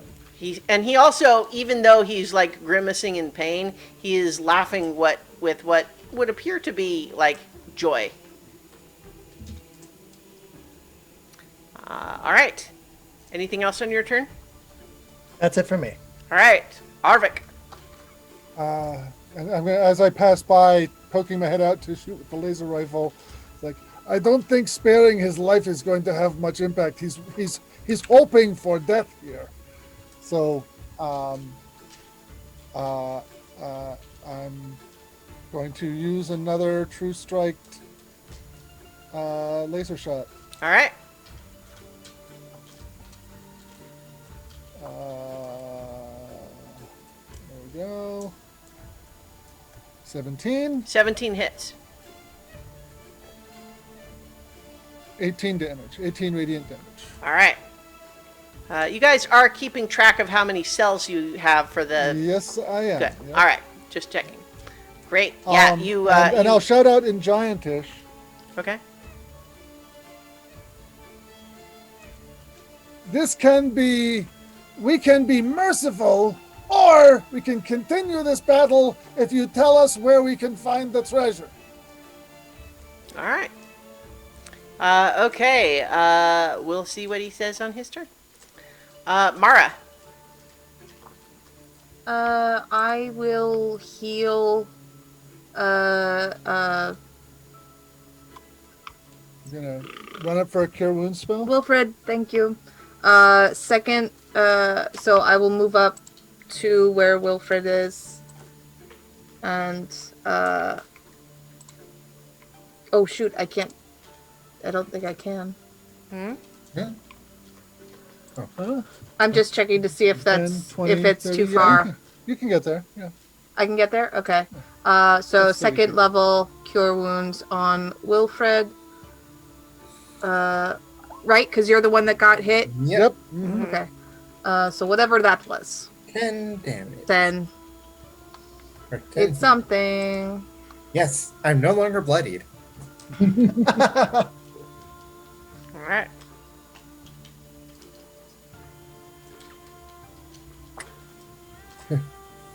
All right. So, Iggy, you're up next. Okay. Well, Eldritch Blast seems to just be whittling at it. So, how about Mind Spike? All right. Wisdom saving throw needs to meet or beat a 14. Okay. He rolls a 7. Okay. So that is a great big whopping 24 Wow. points of damage. That is a whopping. That's pretty good. Yeah, he, And hands to the side of his head. Roar! yeah. And I always know where he is, but As long as it's that not like he's a lasts. Duragar, so Yeah, this guy's not going. This guy's not going far. yeah. All right, Rowan. All right. Well, you know what? He's not moving anywhere, so let's try a couple of sharpshooter shots at this guy. Nope. 5 does not hit. At 10? Ugh, that doesn't hit either. Nope, those are not going to hit. Oh, so I miss on both of those. Yeah. All right, Wilfred.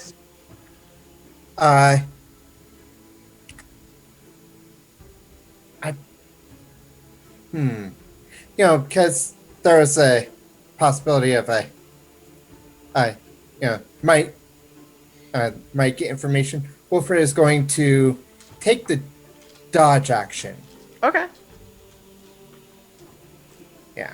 All right. It is the giant's turn now, and although he's kind of reeling from that last mind spike, he shouts out, "You think I desire mercy? I welcome the honorable death that battle will bring me!" And he's going to attack Ale once and Wilfred Clearly, once. he did not hear me what I was saying, but that's okay. He's probably a little bit addled. Also, you're not sure he heard you anyway. Okay. You think it's possible he doesn't hear very well either. Okay. Well, that's that idea. Yeah. All right, so he's making one attack against Aule regular, gets a 15, which we'll probably miss, and then That against misses. Wilfred with disadvantage, getting a 13. So those are going to both miss. Good. All right, Valine will, duck back in and with kind of a glance to Marcher is like, worth a shot. She's going to cast Chill Touch again. But misses. Okay, Ale. Okay, time to. I'm going. Well, if he doesn't want to surrender, I'm just going to keep whacking at him, or try to anyway. He does not want to surrender. That is only a 15, though. A 15 just hit. Oh, okay. Yeah. So that's 5 slashing damage. All right. Let's try that again. That's a 9, but that will definitely miss. Yeah, it does. This is I'm trying to not avoid a that- gelatinous cube. It's not a gelatinous cube, no. Right, yeah, and in this case, this is not a fast-moving, small, hard-to-hit creature. The problem is just that he's very tough and he's wearing armor, and so you're managing to hit, you're just not managing to get him in vulnerable spots. Yeah. All right, Arvik. Same deal once again. All right. This is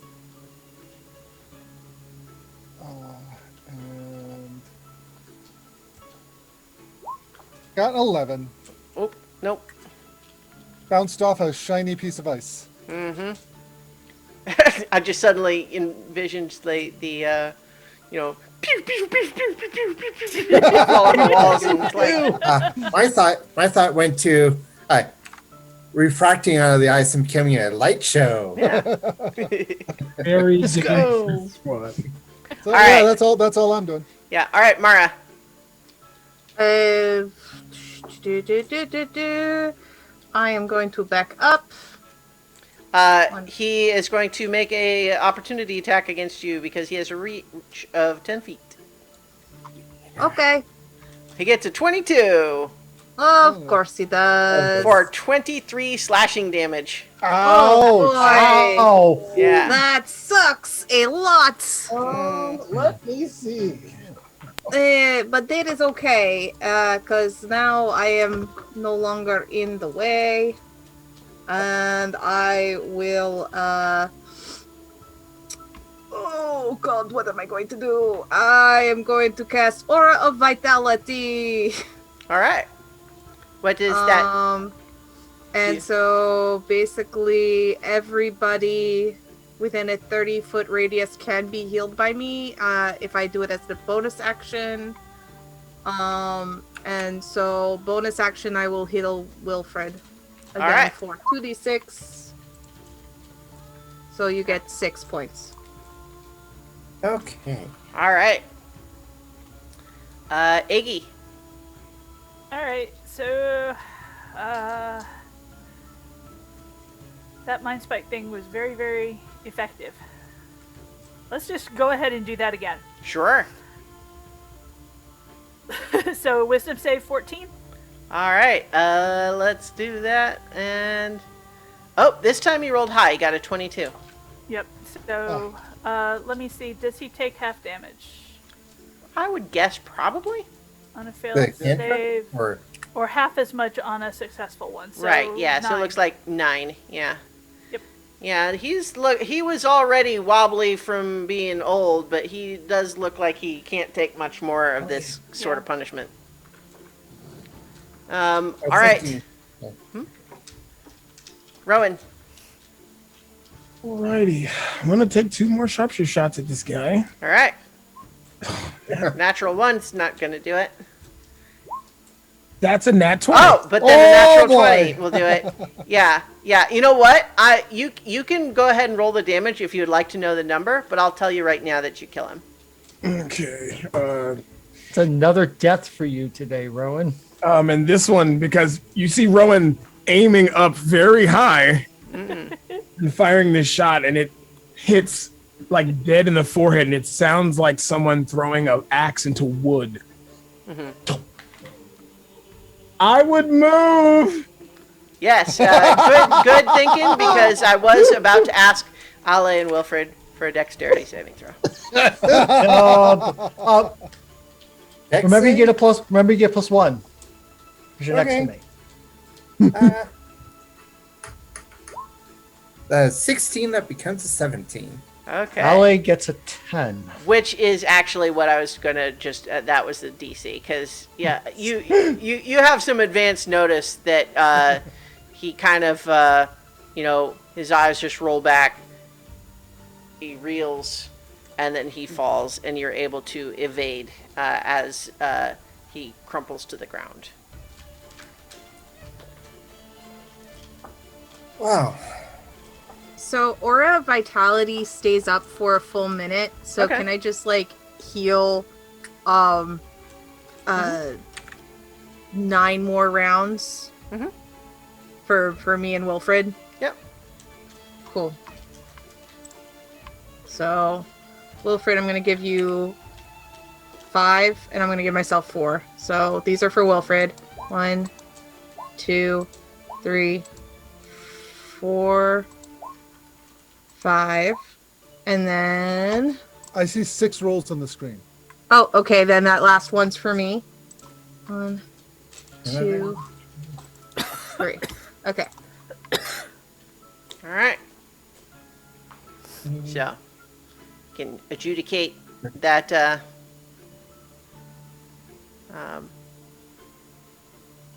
all of I that. see 35 points for. Yep. For, yeah. Nice. And I am back to max. As am I. Excellent. That worked out well. Yay, new spell. Yeah, good team. That is wow.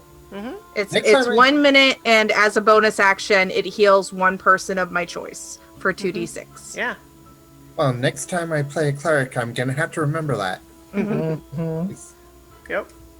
All right. So, as a reminder, this room didn't have much in it, but now it has one of the few things it has in it is a big wooden stool and a dead frost giant. definitely. And then of course there is the door that he was kind of sitting in front of. That's on the door east, is what's east side of the room. Yeah. Definitely gonna try and search the body.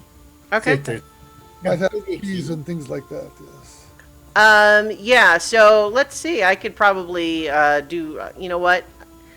You find that he doesn't actually seem to have anything on him except for his giant-sized battle axe, but you would guess that he must have some possessions, perhaps there in the closet behind him. Okay. The closet door I'm going to try to open. Yeah. Yes.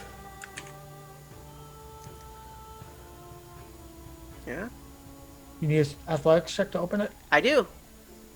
Okay, let's give it a shot. That's a 22. You got it. Let me grab the door. There we go. Why is it not letting me? Okay, hang on just a second. Why? I'm unable to grab the little door thing for some reason. All right, just delete it. There we go. Here. Okay. Yeah, That's same, fine. maybe- No, I got it. Don't worry. It's all good. So what is in there is a small room. Behind him contains all the treasure he was able to gather from inside the fortress, heaped on a dear. pile on the floor. And there is in this pile 1,350 gold pieces, Oh! What? 4,400 silver pieces. Are you guys Say that again. okay? So if you're ready, 1,350 gold pieces, Okay. 4,400 silver pieces, 7,800 copper pieces. There's more. 4 gold rings sized for giants. You guess that each of them is probably worth 150 gold. Isn't it supposed to be 5 golden rings? No. He was getting them together. He was going to give them to his true love once he had 5. Yeah. There is a giant-sized shield made of white dragon scales, which is impressive looking, but after kind of looking at it, you can see that it's like half rotten. It wouldn't, it would fall apart before you could get it anywhere. And then there's a 2-foot-tall, 50-pound chipped statuette of Therm, the evil frost giant god, which I'll just tell you, you figure it out. Made of ice. And you suspect that you could probably sell that to someone if you could find someone who would want a statuette of an evil frost giant god. I think we And can there leave that. is... I think we can smash that. up to you. Unless Doreen wants And it. then there is also a jug, a ceramic jug that looks a little weird. It Identify on the jug. Yeah, we'll go ahead. The Go ahead jug and run looks a special. identify. okay. On that. Are you doing it as a ritual or? That's all I can do. Okay. Well, so everyone else is hanging out while you do that, I assume, because it takes 10 minutes. I will do it if everybody else agrees. Yeah. While find you're out. doing that, I'm going to sort the gold out of that pile Okay. and split it up. So. All right. And so with Valine getting a share, that'll be 6. Valine is going to say, I think at this point, this is something that I have not stepped forward to do before because I have not been helping you as you fought your other priorities. But I think perhaps we can discuss. I am not so interested in gold, but there are certain sorts of things that I would be interested in. So, for example, once we find this book, I would like the book. Oh yes, well that's what we're all here for. Is to get Yes, you that but book. if it is understood that the book will belong to me, I do not require a share of the gold. Yeah, all right. Then so 5. 6. 6. 6. Right. Keep forgetting to count myself. It's. You're so selfless. I know. At least you're not counting yourself twice. I'll add though that as Valine had said all of that, there is a little bit of murmuring from her kobolds until she shoots them a look and they go quiet. That'd be about 216 gold apiece. Okay. Bear in mind though that I'm gonna say especially when it comes to the silver and the copper here, this is a non-trivial amount of coinage to carry. Yeah. I think that's why Arvik's just counting the gold. When you said his entire treasure, I was ready for a wah-wah of a tiny bit of fluff. but he's. I was expecting an underwhelming amount. You said 213? 216. 216. Okay. And 733 silver pieces for each person. No, it's. It's too heavy. It's too much. If we had a bag of holding, I'd say go for it. But Right. So, maybe. 216 gold. I fear that if we leave it for the kobolds, they'll be walking around with pockets the size of basketballs. But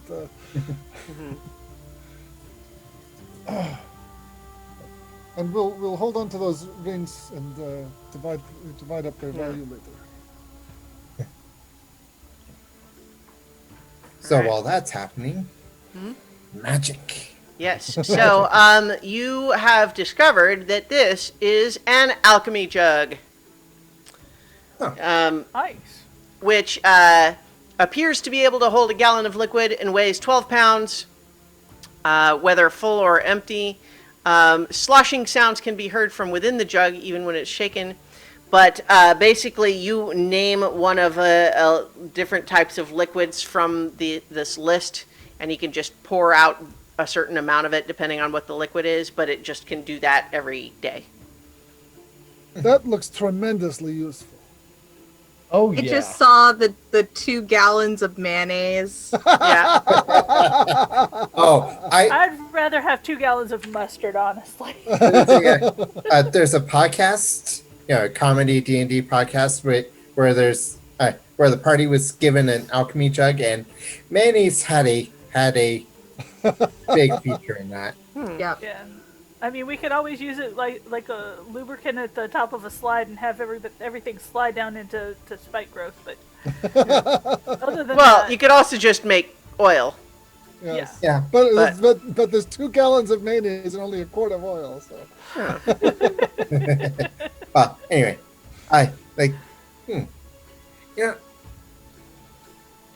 if I'm not mistaken, Ale, you really haven't gotten any sort of magical item yet, have you?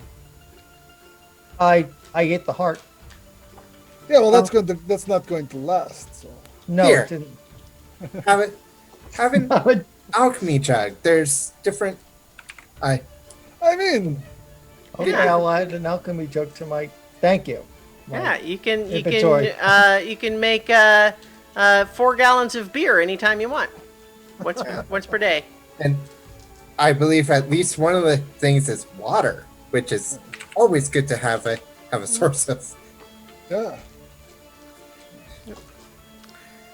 Okay, I think that's everything. Let's see. So, just for the listeners and viewers, it can make acid, basic poison, beer, honey, mayonnaise, oil, vinegar, fresh water, salt water, or wine.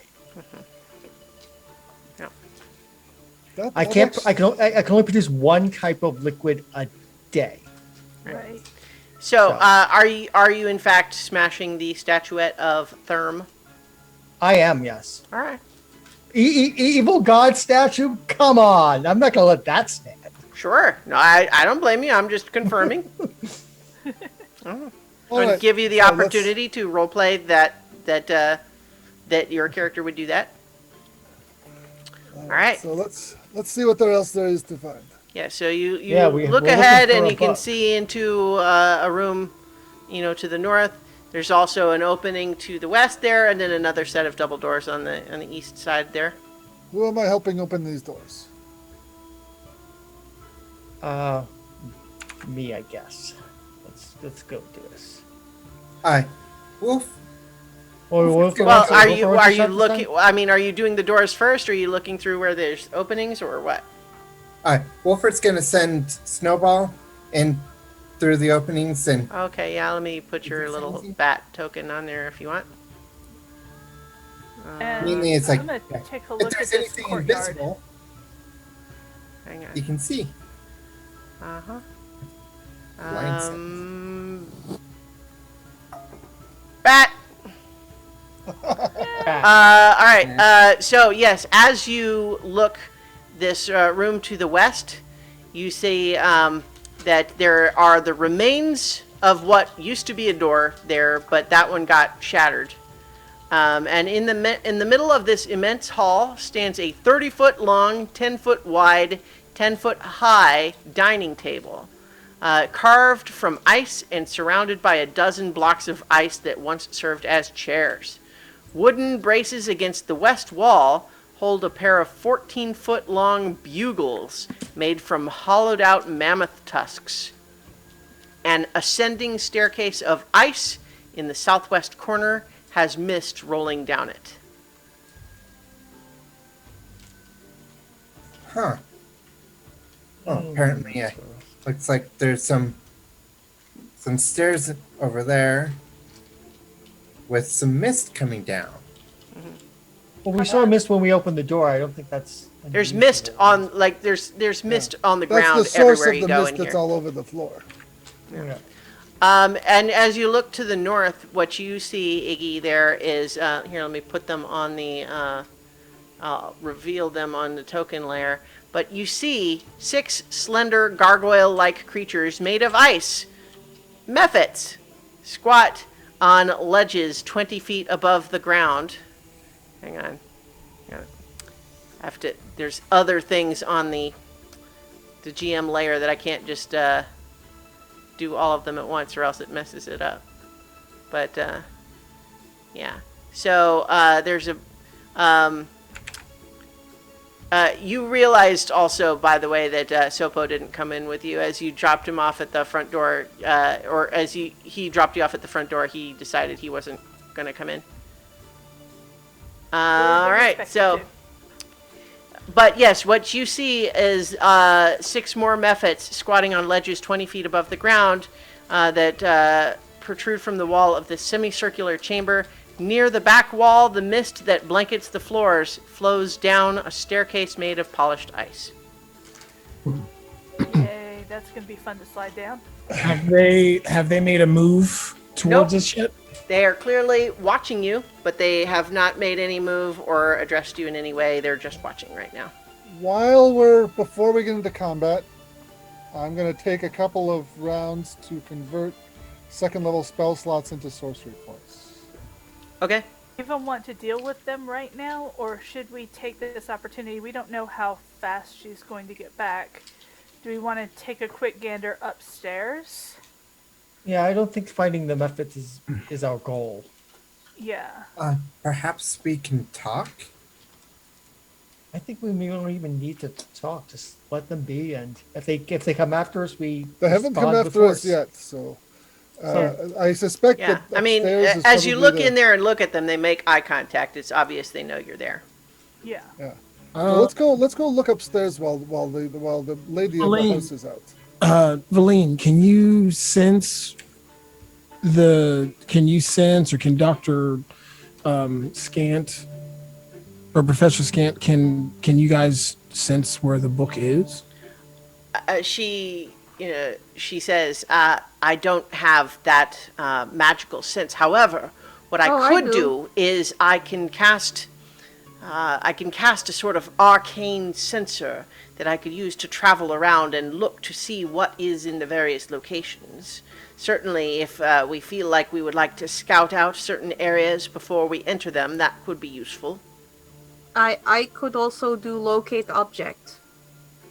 It lasts for 10 minutes. And if it is within 1,000 feet of us, I can point us in the right direction. It would be good to know whether it's down or up. Yeah. Yeah, I think Valine says, certainly I can cast my spell if we feel like we need to see what is ahead, but I agree that Mara's spell is likely to give us the direction we need to go. Yep. Let's get that. Okay. Or, yeah, cast the spell, Mara. Okay, I cast locate object. All right. And so this is an object that you have learned about its nature and you have seen it in the scrying mirror. So I'm going to consider that familiar enough to you. And you know that it is down. Down. It Yeah. is down, Down and kind of to the south some. down and to the south. So But in range. I think that we should just go do that and not. And Yeah. it could, the sooner we get out of here, the better, I think. exactly. Smash and grab. Yes. So let's head down there. All right. Okay. Aye. And Christiana, you can take that aura off of me since Okay, that you're right. ability is done. Yes, thank you. And Wilfred will walk in and say to the methods in primordial, hello. We mean you no harm. We simply wish to pass through. So they kind of give each other sort of a look, and then one of them looks down at you and says, "Fine.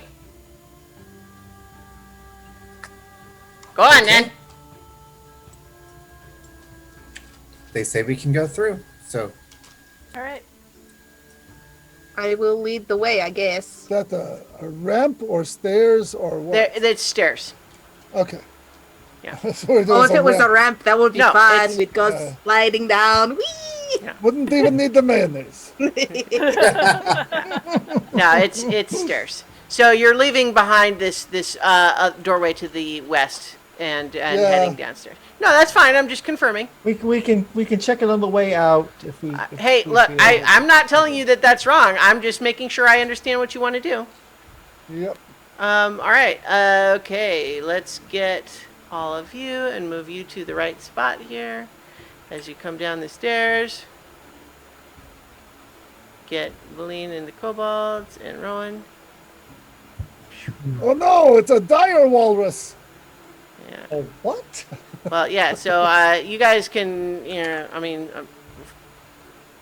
got We all are your. in the front of this group here, rather than. Yeah, Oh, I those- well, Oh, I know. that- I'm that- just, oh, I that's the just, thing I I'm was thinking at first. just clicking Oh. and dragging a whole bunch of tokens. So, Well, I and the think we kobolds are slid down. behind us. We slid down it, and we just landed in a pile. Bonk. but yeah, let me describe what you've got going on here in a second. And all right. So as you head down the stairs, hang on. Let's see.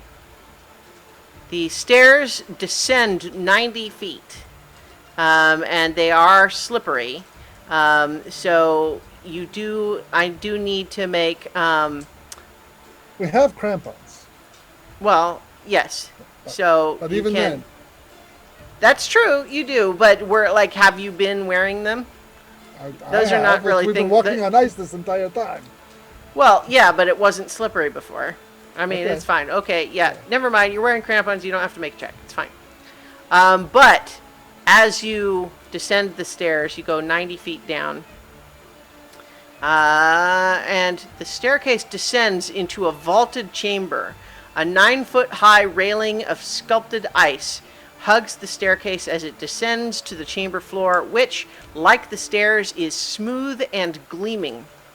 A walrus as big as an elephant is having a grand old time rolling and sliding on the ice, paying you little heed.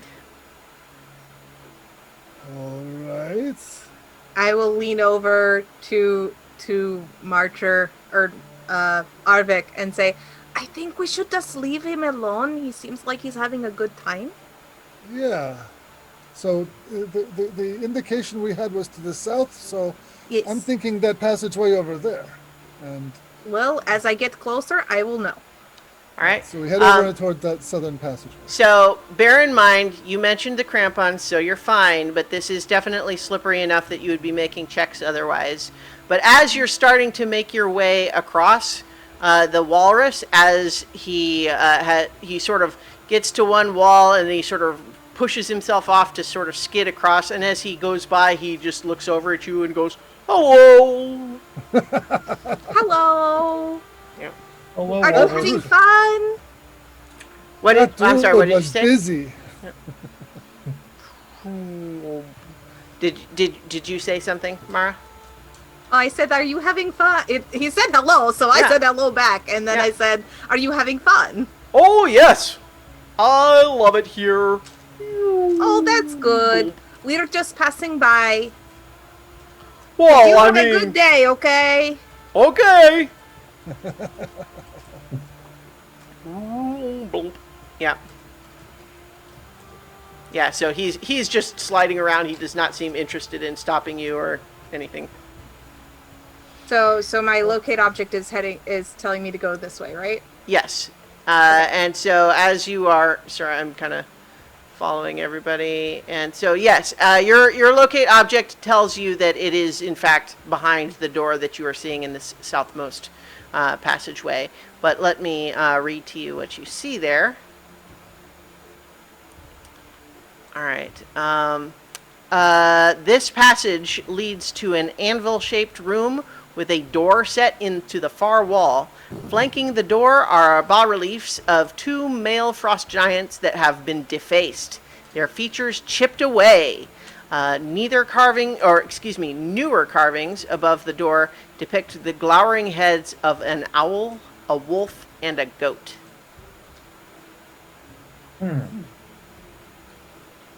And then as you approach the door, a disembodied voice says, "This way is shut to all but those who pass the tests of cruelty, endurance, isolation, and preservation."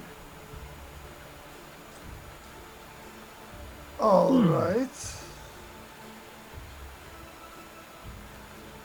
Valine kind of just calls out, "Where are those tests? How do we pass them?" And there's no answer from the voice, but from the big room, Akuma says, "Oh, you go through the other passages." Happy Walrus gives us the answer. All right. All right. Yeah. Alright. So Akuma, slides in, is like, "Are you trying to pass the tests of Frostmaiden?" Yes. Yes, Cool. we are. Can you tell us which ways are for the tests, or whatever you know about the tests? Oh, sure. I don't know. Like, can I trust you guys? I'm kind of supposed to be a guard. Oh, but you are so sweet. And I liked you immediately when I saw you. Make a persuasion check. Make a what check? Persuasion check. Persuasion check. Okay. 13. 13. He kind of hems and haws and says, "Well, okay, I guess. I mean, I suppose it's probably fine. Like, the goddess put me here to be a guard, but like, why?" I don't know. It seems like either she really favors you and gives you this wonderful place to play around in. Well, yeah, I certainly like that. I mean, or she trusts you so much because you are such a good judge of character. I am a good judge of character. I think you are Always be too. both. Well, anyway, so if you're looking around, you can see, like, got all the different ways to go, right? Like, you just saw down there is the vault, right? Right. But if you were to Right. go north, that's the tomb of the Frost Giant Queen. And then the other 4 ways to go are where the tests are. Okay. So those doors. Yeah. All right. Then we And can. do you know if it's just one person who can do a test at a time, or can we all do it together? Oh, I think you can all do it together, yeah. Okay.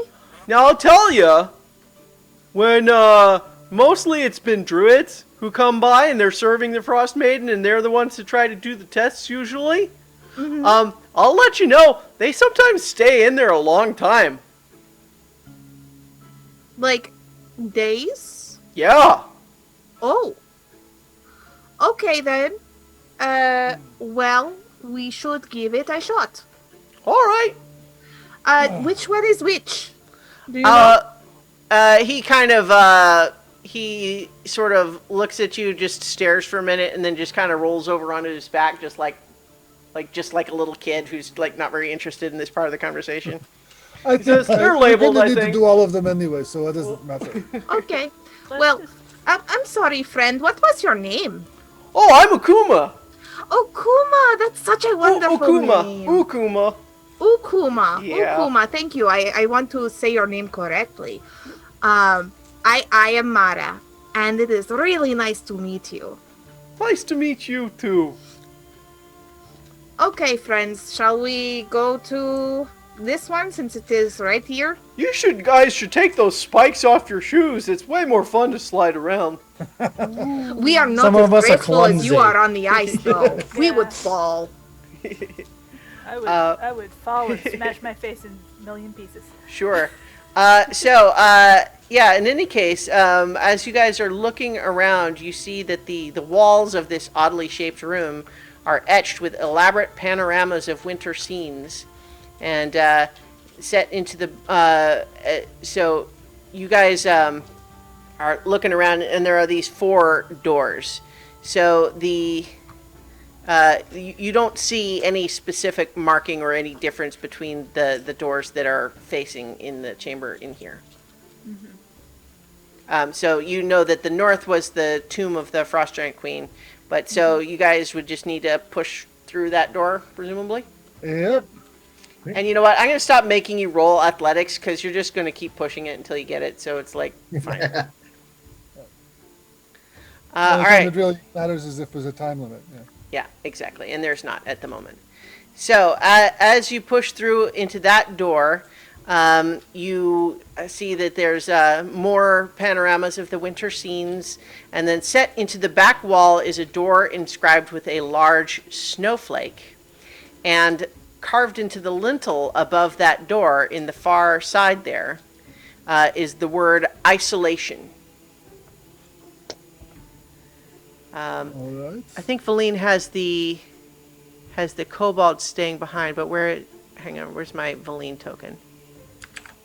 Oh, there she is. So she's definitely in there with you. All right. Yep. Akuma can play bumpers with the kobolds. Yeah. I'm sure the kobolds would love that. They get to play a little. Yeah, they actually they give sort of like a can we mom sort of look to Valine, and she just says, don't hurt yourselves.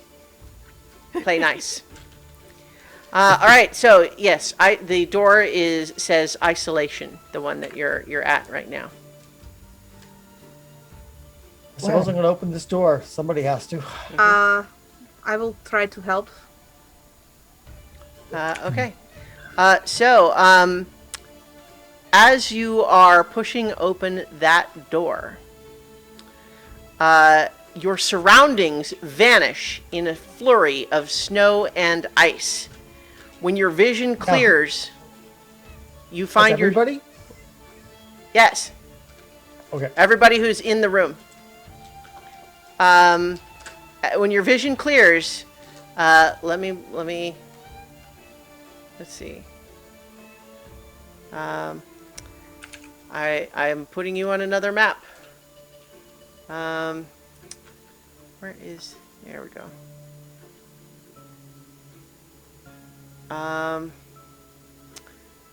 Okay.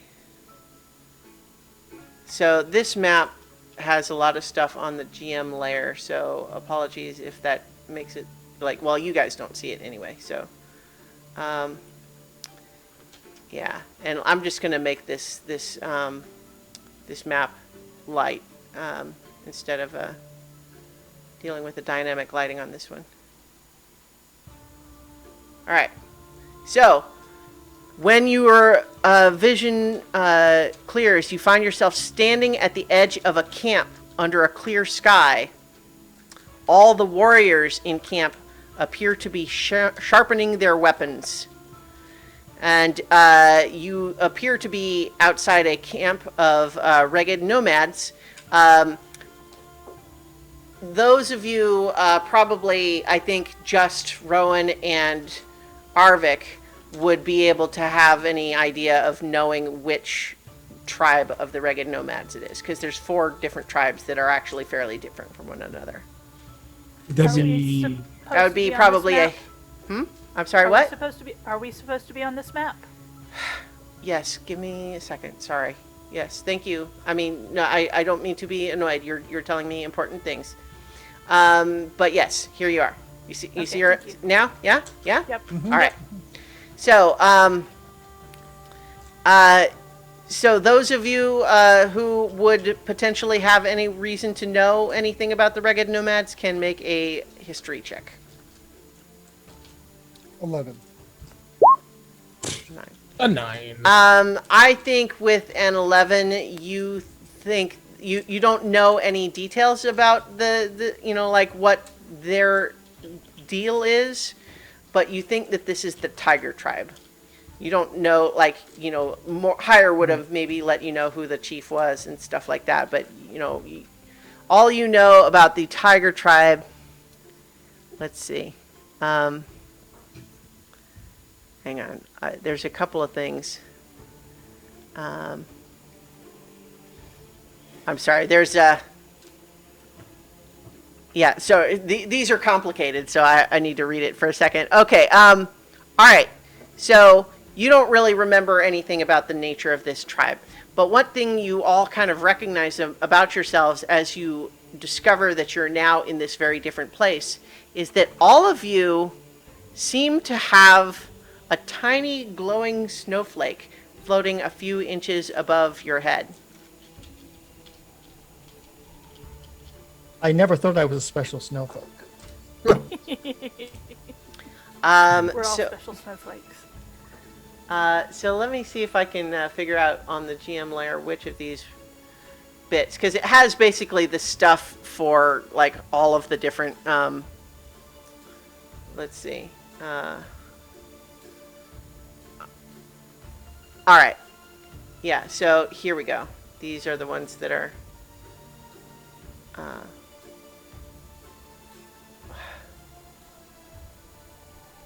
Yeah, so I apologize just because we essentially have 4 different complicated encounters that are done in whichever order you guys choose to do them in. So that's why it takes a little bit of setup here. All right, so you are just sort of figuring out, where you are, like what is this place, what's going on, when you are spotted by a warrior from this camp, and she points and calls for an alarm. And I'm sorry, this is taking me a little while to. Okay. She sees you, kind of looks, calls for an alarm, and then more warriors start charging out. But then as they get close enough to see that you've got these little snowflakes on you, they lower their weapons just like immediately. They start acting a little bit scared, but then like gesture, "Come, speak to our chief." Okay. All right. All right, then. I will come forward. Meet the chief. All right. So they escort you to the center here, where you discover that amongst the other warriors here, There is a woman, let's see. Ooh, she's got cool artwork, but I don't know if it's, is there not a handout for her? I guess not, but that's a shame because she's got a cool token. That's a pity. Yeah, so I'm going to make her token really big for a second just so you guys can see it. So. Oh, wow. That is Check her Why out, do you right? make artwork for that? Yeah, right? Yeah. That's awesome. Yeah. So in any case, she's sitting there next to an enormous saber-toothed tiger. And as her warriors escort themselves to you, she looks and notices these little snowflakes above you, and then stands up and cheers. "Auril has blessed us!" she shouts to every other warrior in earshot. "The Frostmaiden has sent emissaries to watch our camp while we complete our mission." Right? Do that. Sure. Is this the test of isolation? Ollie asks timorously. Timidly. She looks to you with a little bit of a frown. "I do not know of the test of which you speak, but I know that the Frostmaiden has sent you. You will find no harm from my tribe here. And I know, based on our omens and our tellings, that you are here to help us. We have a plan to attack the nearby elk tribe and steal their food. They have more than they need, and they can spare it. But you can stay here and watch our camp. Make sure that it is not attacked and it is safe until we return. It shall be a day or two before our return." Okay. All right. That explains why the druids were spending so much time in the rooms. Well, Right. Makes sense. all right then. Okay. We'll watch your camp. Excellent. And so she is very pleased. She introduces herself as Bjornhild Solvig's daughter. And she begins preparing the rest of her camp to go on this mission. And she's basically having like everybody in the let's see. Yeah, she is having everyone else in the camp is going on this mission. And if you have agreed, and so they leave on their mission.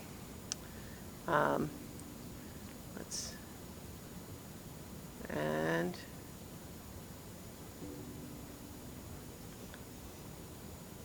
hang on. All right. We sure have a lot of campfires.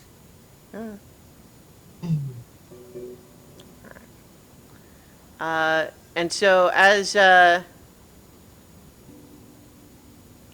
you guys kind of settle in, this is gonna be a little while, right? So, what are you doing while you wait? I think we should set up a set of, I don't know, patrols to keep an eye out. Look for tracks and things that might be trying to sneak into the camp. Get a sense of what this camp looks like and good avenues of attack and defense. After we rest, I can have a spell called Create Food and Water, so we will have sustenance. It won't be very tasty, but it will at least be sustenance. We've still got plenty of supplies. I didn't know. Valine says, with all due respect to the Regids, I would prefer to use my own tiny hut rather than their huts.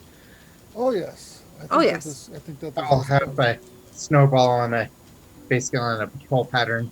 Okay. Yeah, let me know anything he sees approach. Okay. So as you, hang on, I'm gonna. organize some stuff here. So, as you are all kind of, setting up camp, preparing to hang out a while and wait for, anything that might, threaten the camp, you are there and nothing seems to happen, and it gets into nighttime and it's time to kind of settle in and go to sleep. Are you you're setting watches and stuff, I would yes, guess? We're definitely Yeah. setting We're definitely setting watches. I think to maximize, because we're going to run out of time, maximize my regeneration, I probably should.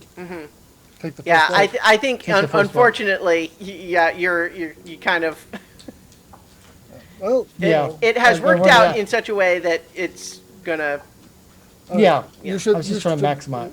With all due respect, Allah, you should do your watch with someone who's good at spotting things.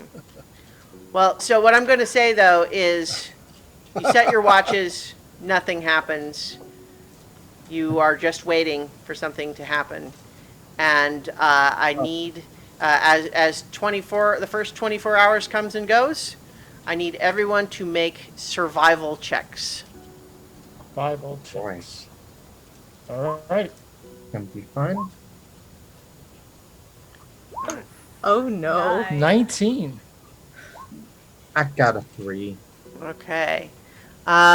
So, hang That's a on. 17 for me. Hang on. Let's see. This is a slightly strange mechanic they've got here. So the group check is so. So one failure, 2 failures, 3 failures, 4. Okay, so as a you as a group, that is a failure on the survival check. So what happens here is, Wilfred, you said you got a 3? Yes. All of you are kind of just sort of on your your patrols, your watches. You're being careful to do all the responsible things based on the commitment that you made. And then as you're kind of all just sort of walking around checking in with each other, you kind of start to realize, hey, where is Wilfred? You don't see him anywhere. All right, Rowan, let's see if we can find his tracks and track him down. You find nothing. What about Snowballs? He He's also gone too. disappeared? Snowball is also gone. Alright. Now, so basically, David, the player, I'll tell you, you are out of commission for a little bit. Okay. We will cover that in where you are in a bit, but no one else knows where you are.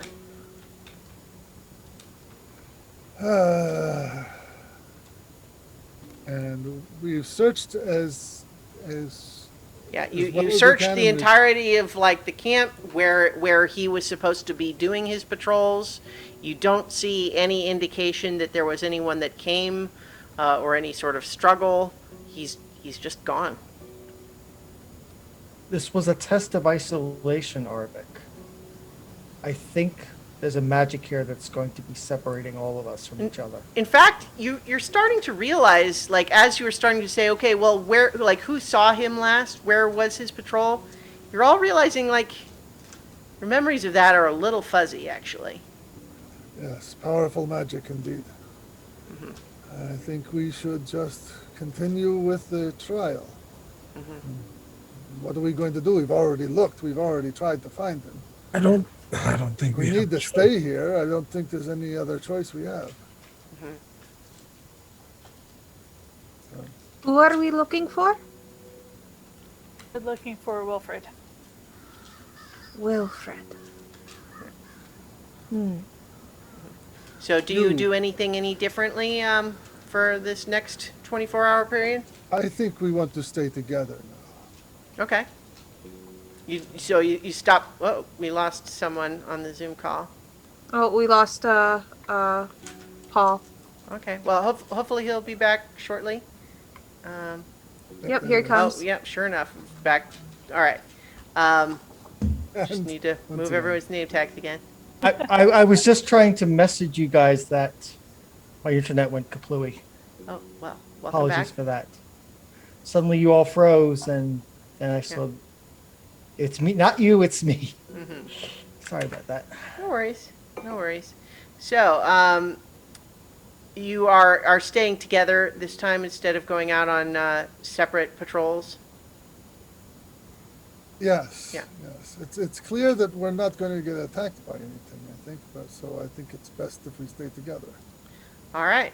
So as you settle in and hunker down for another period, you recall they said it might be a day or two. So you're now, spending your second full day there, and as you finish 48 hours, I need everyone who's remaining to make another survival check for me. This time we're trying to get more successes than failures with a DC of 12. The last one was 10. Yes. 21. 20. Okay, and then Well Valine makes one too. All right. Where were all these rolls last round? Yeah. All right.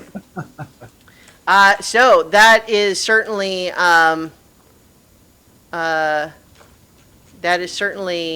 success in that group check, and so this time, you are still finding that it still feels a little bit fuzzy, like the hour to hour experience of what's happening. You're losing a little bit of track of like, wait, how long have we been here? How long has it been since they were coming back? Wait, what? How? We know we lost Wilfred, but when was that exactly? And it's getting harder and harder to remember, but nobody disappears. Now, we're into our third day. The Tiger Tribe has not returned. Oh boy, Sounds. Were they wiped out? be possible. I would not be surprised if we are going to gradually disappear through this.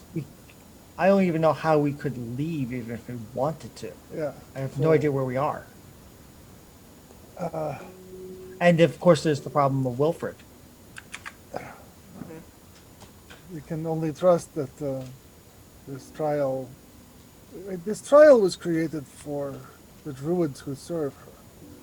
So hopefully it's not gone forever. I think that we are in it now, and there's nothing else to do but stick with it. And maybe getting. I don't know. I don't know what to do. All right. So, as you, you just continue to wait it out. Okay. Are we getting the equivalent of long rests? Oh yes, yes. Okay. As far as you can tell from your personal experience of this, it has really been 3 days. Right. It doesn't feel like your memory feels a little foggy, but otherwise you don't feel like you're dreaming. You feel like you're really here. Mm-hmm. Like this is a real place. This is not imaginary or illusory. Mm-hmm. But so you're all kind of settling back in. But let's get another round of survival checks for day 3. The DC this time is 14. 15. Oh, 8. Oh no. Okay. Oh no. 13. Or half and 20. half right now. Let's see, Valine. Valine gets high. So we need. I We think need- Arvik had to step away Yeah, for a minute. Arvik. And so basically, if he succeeds, then it's definitely a success. If it's a failure, then I will add up the I will I'll do the math of it, see what like is it succeeding by more than enough, or, you know what I mean? So, you know what? I will roll for him. His survival previously was a 5 plus 5.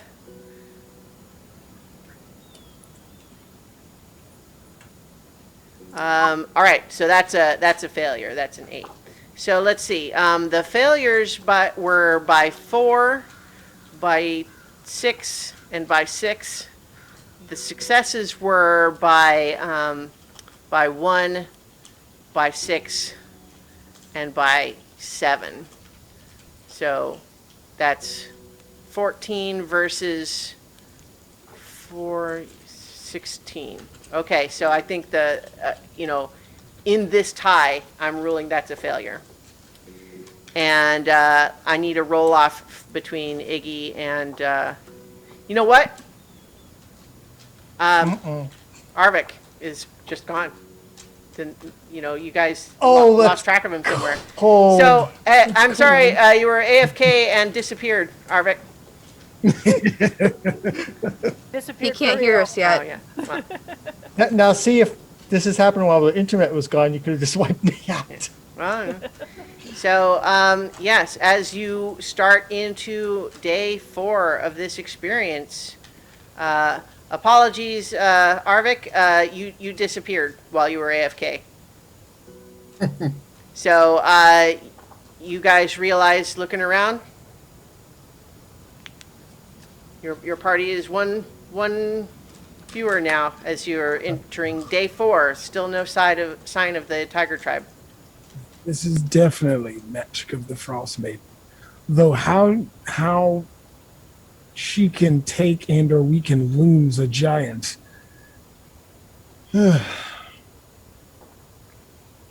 Goliath. A very, very large person. Yeah. I wonder if we have to stay for the number of days that we're in our party.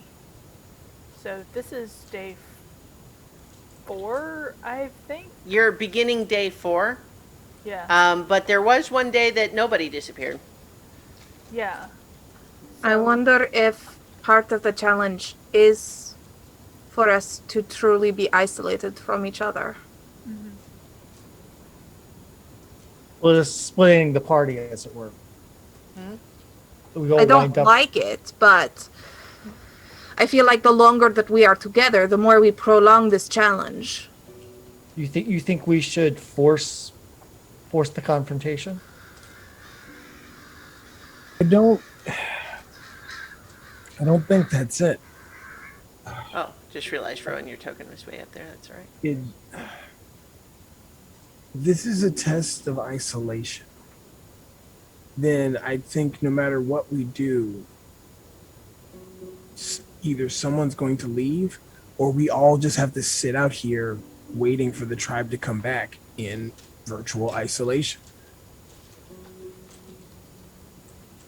But Because then why take away our members? it wouldn't be a test if it was just us sitting around and waiting. Well, hopefully I'm not the next one, because I can make it so that we are not freezing to death. Exactly. All right. So, do you change anything about your pattern?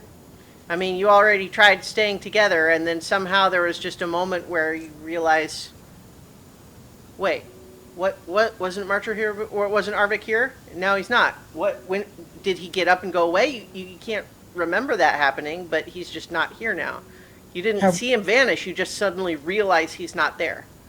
And this is also because we're in the tiny hut as well, correct? Well, I would imagine you're not necessarily staying Not all inside the it time, 24/7, but as much Well, I meant as for at night. yeah. Yeah. But it's not even really just like you go to sleep and you wake up and they're gone. It's you don't even really notice when they left. It's a mental thing. It's like playing with our minds. Obviously, someone disappearing out of the blue with no trace is definitely something to affect the mind and your will to continue doing this. Yeah. All right, so let's get another roll for day 4. You are now trying to beat 16. Nope. 17. 7. 11 points, or 11. My survival's trash today. Yeah, that looks like it's already going to be a failure with the group check, but let me go ahead and roll for Valine. Yes. Ala is the only one who's Yeah. left. Okay, Valine rolled high again. Well, no, so this time, as you kind of finish up day 4, still, left alone here in this camp, this time you all realize that Iggy has wait, no, what was Wilfred? No, Wilfred's gone already. Never mind. Iggy, yes, you have disappeared. Oof. But you're entering day 5 of this experience. Again, I think this is the point of this. So I think we just have to wait. Patience, fortitude, and the will to just keep on holding on. Valine says, well, actually, endurance is one of the other tests. This feels like endurance to me, but But what this do I room know? is I'm for just a- isolation. Well, I'm just a at dumb least paladin. here we're relatively comfortable. I mean, we're just waiting. There's certainly a psychological endurance, but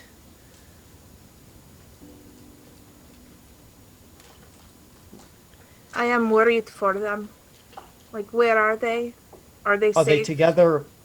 Are they separate? What challenges are they facing? we don't know. We don't know. We can't know until we all. But it does seem clear that this is the intent of the test. And were we to do anything but what we're doing, I suspect we would fail.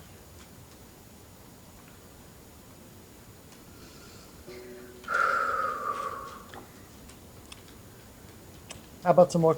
How about some more food, Mara? Okay, and I It tastes. create It tastes. food It and water tastes and- better. It tastes better than the heart. I will tell you that. All right, so all of you, let's get our day 5 DC 18 check.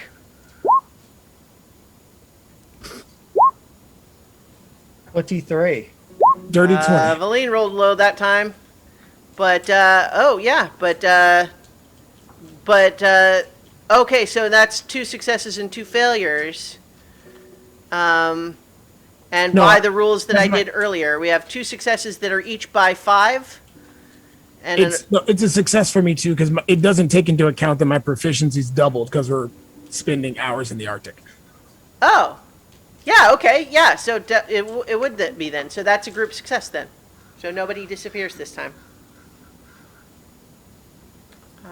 Oh, good, you're all here.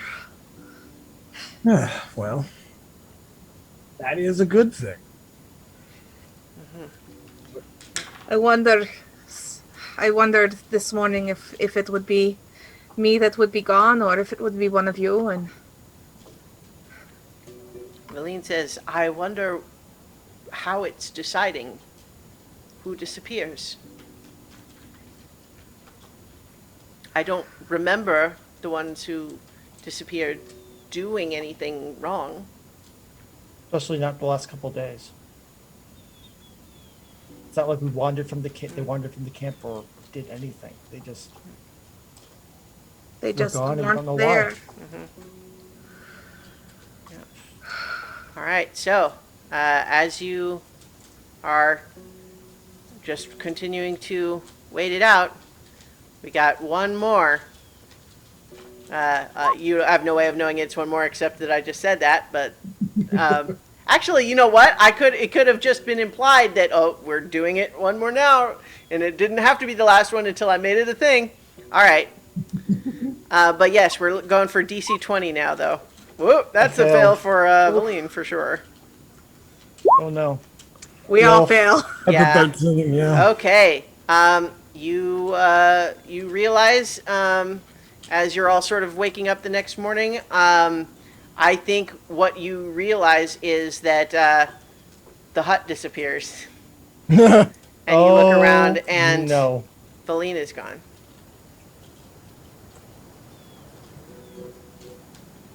Okay.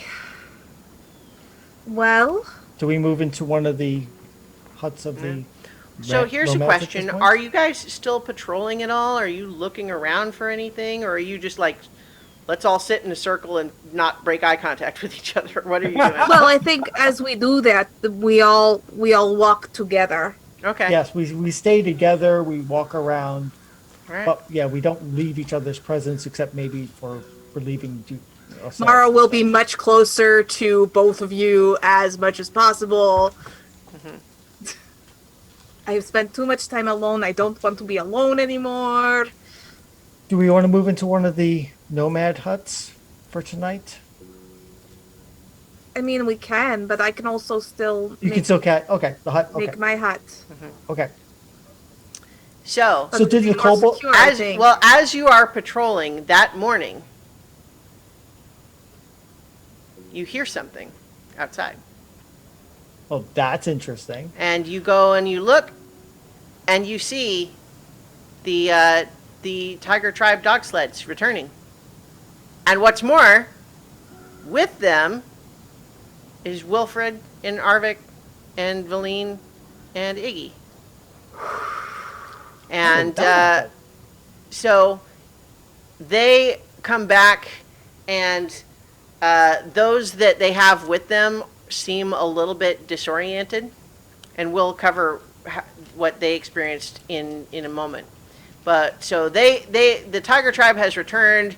They have several haunches of reindeer meat loaded up on various dog sleds. They are a couple of warriors short of what they left with, but mostly seem happy with their victory.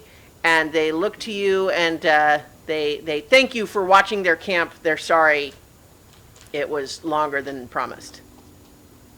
We were worried that something bad had befallen you. Oh, Well, we thought that the camp might be lost, given that we found your compatriots just wandering in a daze.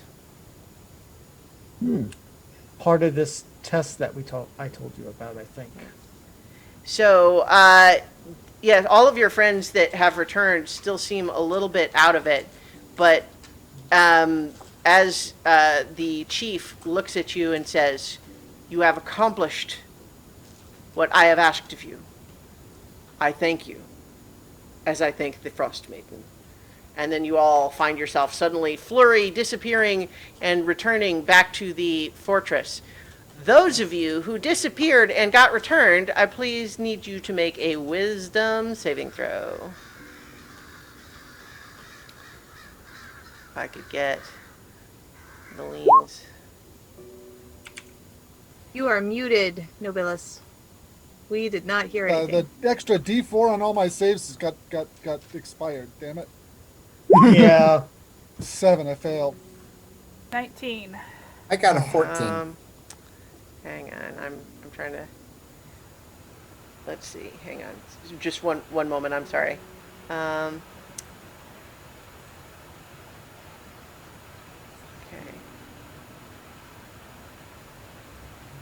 Okay, and then she's got a +4.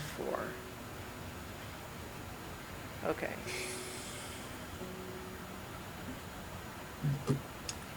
All right, and then so Valine succeeded. So so let's see. Arvik failed. Iggy succeeded. Wilfred. 14. Okay, so that's a failure. So here's where I want to briefly step out of the fiction just for a moment, because mechanically, what happens now is that you are returned with an element of madness. And we have a rollable table for what that means. But I'm certainly going to give you as players the opportunity to veto anything that seems really unworkable for you. And we can talk about whether you want to just roll again or if we need to figure out some other solution. But does everyone feel okay with that? Yeah. Yeah, let's see what happens. All right. Yeah. So let's get And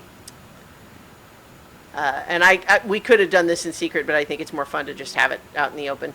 Okay, so that's going to be Wilfred and Iggy, right?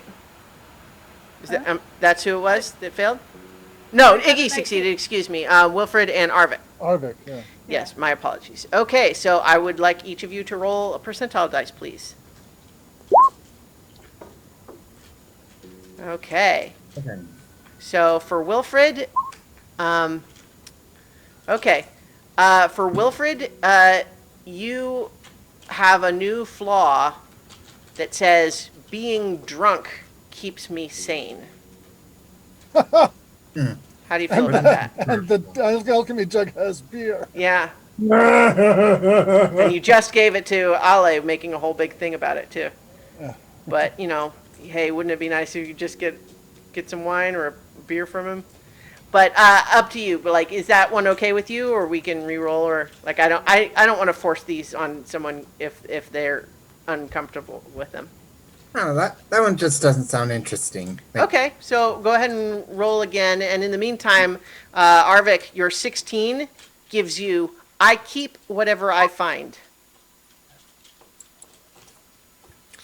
So roll again, David, because that 3 would be the same result. Okay, it's 1 through 15. You have rolled 3 times in that same range. Please keep going. Wow. Okay, that's 4. That's kind of ridiculous. Yeah. Try from roll 20. Roll 20 really wants you to be drunk. So clearly, you are meant to be a lush. Is what I. No, well, hold on. The From flaw D&D that I had put my character in from the beginning, which I have been ignoring, was I sometimes lose myself in drink. So I think that actually I will take the wine. Okay, that's fine. Is, So you'll find that like somehow that tendency that you had kind of been suppressing and managing to resist for a while is kind of coming back with full force after this experience. Right. Okay. Well, so you want to keep rolling, David? Sure. Try to get something that's not between 1 and 15? All right, there we go. Okay. This flaw is, I am the smartest, wisest, strongest, fastest, and most beautiful person I know. Oh boy. Oh. Okay. Yeah, all right. I can have more than one flaw, right? Well, yeah, the only difference is that with the new madness, anywhere that the flaws would contradict each other, you give preference to this new one. Well, my current flaw is I am easily distracted by the promise of information. So. Okay, well, so yes, those are certainly compatible, so you can have both of those active. Right. It's just anywhere where it would seem like, there was an issue. All right, so yeah, I think you come back, and you are now. Let's see, hang on. What happens when you come back? Okay, all of you appear in this next little room down here. Bloop. Yeah. And so, this is slightly weird little setup there. This is just like you have found yourself just appearing in this little room that seems to be back in the fortress. And then there's the door there that you had pushed open that made you suddenly disappear. How much time has passed? How would you know? You can ask the kobolds. Oh, the other thing is too that like in terms of what you actually experienced, those of you who disappeared, basically you had no like awareness of what of that time. You have a vague recollection of being found by the tiger tribe and then returning to the camp with them. You don't have any other memory of what happened.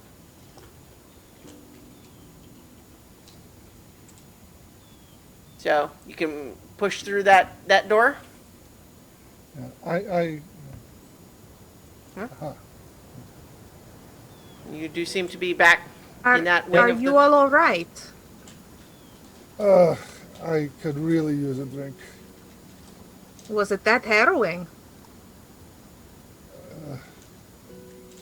Wilford, what about you? How are you doing? Well, that was certainly the oddest experience I've ever had, though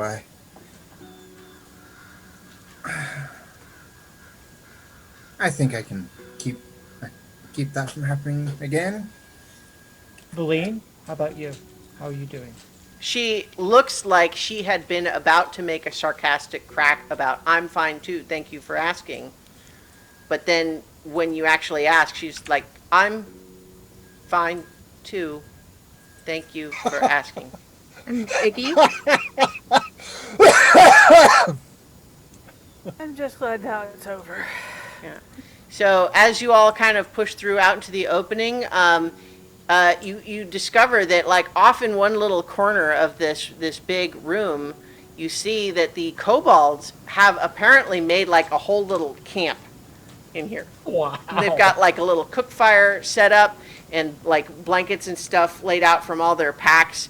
And as they see you emerge, they excitedly run over and they're like, "Oh my God, you did come back. We were arguing about like if we should still if we should stay. I mean, the Walrus Akuma said that he thought you might still come back, so we stayed and we didn't really have anywhere else to go anyway. So, but we're glad we didn't starve to death." We should leave some food for them. Valine says they have some. Ah, well, okay then. Okuma, how are you? How much time has passed? Oh, well, you guys were in there for, I don't know, 6 days? Okay, so basically real time. Okay. It was that long? It was that long. Ow. I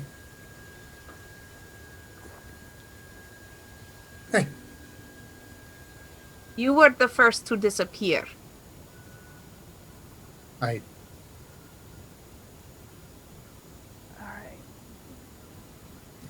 Huh. If all of these tests are going to take this amount of time, I think we almost need to like speed run it and just keep going. Valine says, well, it certainly makes it more difficult to our whole proposition of trying to come through and do this while Auril was out seems folly now. She may be above our heads even as we speak. Yeah. Well, so the longer we stay here, actually in the fortress, rather than in these tests, the greater chance that we will encounter her. So Let's on to get the next one then, yes? On to the next one, yes. Okay, let's go to this one. All right? Okay. I'm following the cleric. Okay. So what was it that he said was the next one up here? Well, I mean, So there is also cruelty, endurance, and one other one. So, yeah, as you look in this one to the northeast, you discover that this one says it's endurance. Okay. Okay. I can pass this one for sure. Of course you can. You are a hearty fellow. Oh, push at the door. All right, and as you push through, once again, your surroundings vanish in a flurry of snow and ice. When your vision clears, you find yourself at the edge of a camp under clear skies. It is another Ragged Nomad camp, but a different one, although certainly similar in many respects. But you got to know that other one pretty well, and this is not it. All the fires in the camp are out. The only sound you hear is the flapping of the tents as the wind hits them. Closer examination... Oh, excuse me. I'm sorry. I was reading you the wrong one. Give me a second. Remember that. Yeah, it's actually... So, a lot of it's similar. Your surroundings vanish in a flurry of snow and ice. When your vision clears, you find yourself in a raging snowstorm, standing at the edge of a Ragged tribe's camp in the process of being dismantled. And so we're not using the map for this one. The nomads work feverishly to tear down their tents and pack them onto dog sleds. A few of them spot you and brandish their weapons. A tall figure standing among them calls out, "We shall not lay down and die for your pleasure, emissaries of Auril. Begone, vultures!" And once again, Arvik and Rowan can make a history check to see if you recognize this tribe. 11. 19. 19. Okay. So you, let's see. You recognize that this is the Elk tribe, and you know that the tribe of the Elk is the largest tribe of the four, and it's also the most tolerant and open to trade and conversation with outsiders. Excuse me. It's also you know that they tend to view the people who live in 10 towns as the tame folk, ill-bred and ill-equipped for life in Icewind Dale. And they keep their distance from 10 towns, but generally speaking, they're benevolent compared to some of their fellows. And as you have just discussed, as opposed to the Tiger tribe that seemed to be into the idea that you were emissaries from the Frostmaiden sent to help them, these ones seem less thrilled about that. Once again, We you have the no little- intention of fighting you. Indeed, we've been magicked here without our will. magicked by the Frostmaiden. We know that sign. He gestures to the little snowflake thing. She doesn't like us too much, that's for sure. We don't like her either. We are simply going through the trials for a method to undo her workings. To raid her treasury and steal from her, to weaken her. Make I a persuasion am- check with advantage because you're helping each other. My persuasion's a +2. What do you got? Oh. I only got +2. Don't ask me. I'm not good at those. Okay, you want me to roll it? Well, Ale made the most recent Okay. Yeah, thing, well, so so God help you can roll with us all. advantage. Yeah. You get to roll twice. Oh, 21. 20, oh, Nice. 21. Next time so, you can have Marcher Arvik be the spokesperson because I've got a +6. But All right. that's fine. Yeah, Worked out. sorry. Well, Arvik, sorry that's to okay, boast. but what it means is that Arvik needs to speak up. Yeah. I based the roll based on the people who were talking. Nope. That's fine. That's Yeah. fine. So in any case, though, the king of the elk tribe, Jarund Elkhart, looks you over with a skeptical eye, but then says, "That is a tactic of defying the Frostmaiden that I have not seen before. But I see the truth in your heart. Well then, we are not staying. I don't know what you wish to do, but we will be traveling to follow the reindeer herd. They're migrating eastward, and where they go, we go. So you can either help us or leave." I don't see that as a hard thing to do, guys. Let's help. Yes, let's help. Let's Okay. put in the work. All right.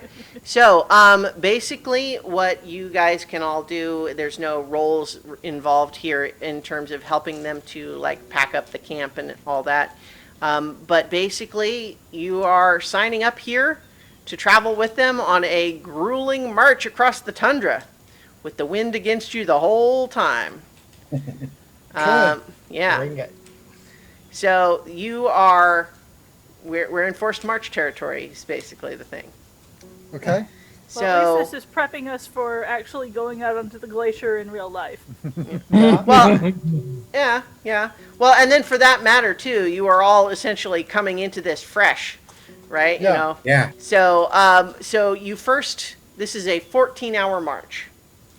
For the first 8 hours, you're good, right? Right. For every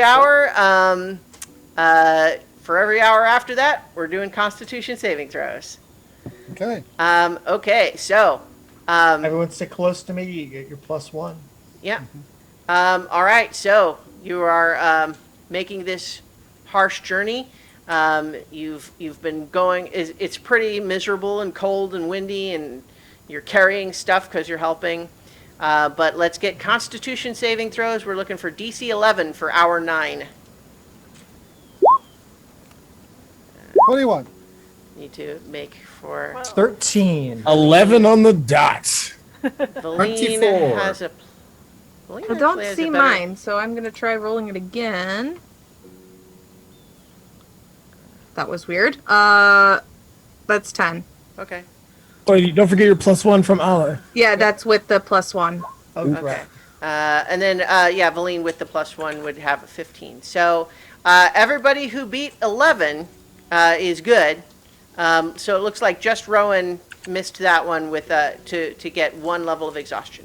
I missed it too by 1. No, I right. hit 11 on the nose because of the +1 from Allah. Okay, Right, but yeah. I got 10. Okay, so No, I was talking to Christiana. yeah. Oh. So I didn't see yours either for whatever reason. Yeah, that But- was weird. Okay, but with the +1, you got 10. I got they got 10 with theirs, and I got 11, thankfully. Okay, so in any case, anyone who didn't get 11 gets 1 level of exhaustion. All right, so the forced march continues. So now, hour 10, we're looking for DC 12. Oh, All right, that's one level, one failure 22. for Valine. She's at 1 level of exhaustion now. All right, and then let's see for that one. Is that a 5 for Iggy? or 6. Okay, yeah. Okay, so that's going to be, one level of exhaustion for anyone who didn't get 12. All right. So that was hour 10. Now hour 11, we're looking for DC 12. Valine's good. Oh, Oh no. All right, 21. Is it 12 or is it 13? It's 12 this time because Yeah. it started 10, 11, at and 12. 11. Yeah, 11, 12, 13. Yep. All right, so past that one. I failed. Yeah. All right, so that's 2 levels of exhaustion for you now. All right. So Boy. you're struggling to keep up now, but you're trying. You're still trying. So How much? now, How much does Mara weigh? How much is you weigh along with all your? equipment? 140 pounds. Okay, I can carry you. all right. Oh, thank you. I am going to rule though that even though that allows her to keep up with everybody, she's still making the check because there's magic involved here. Okay. All right, so that was the 3rd check for, we did hour 9, hour 10, hour 11. Now hour 12, we're looking for DC 13.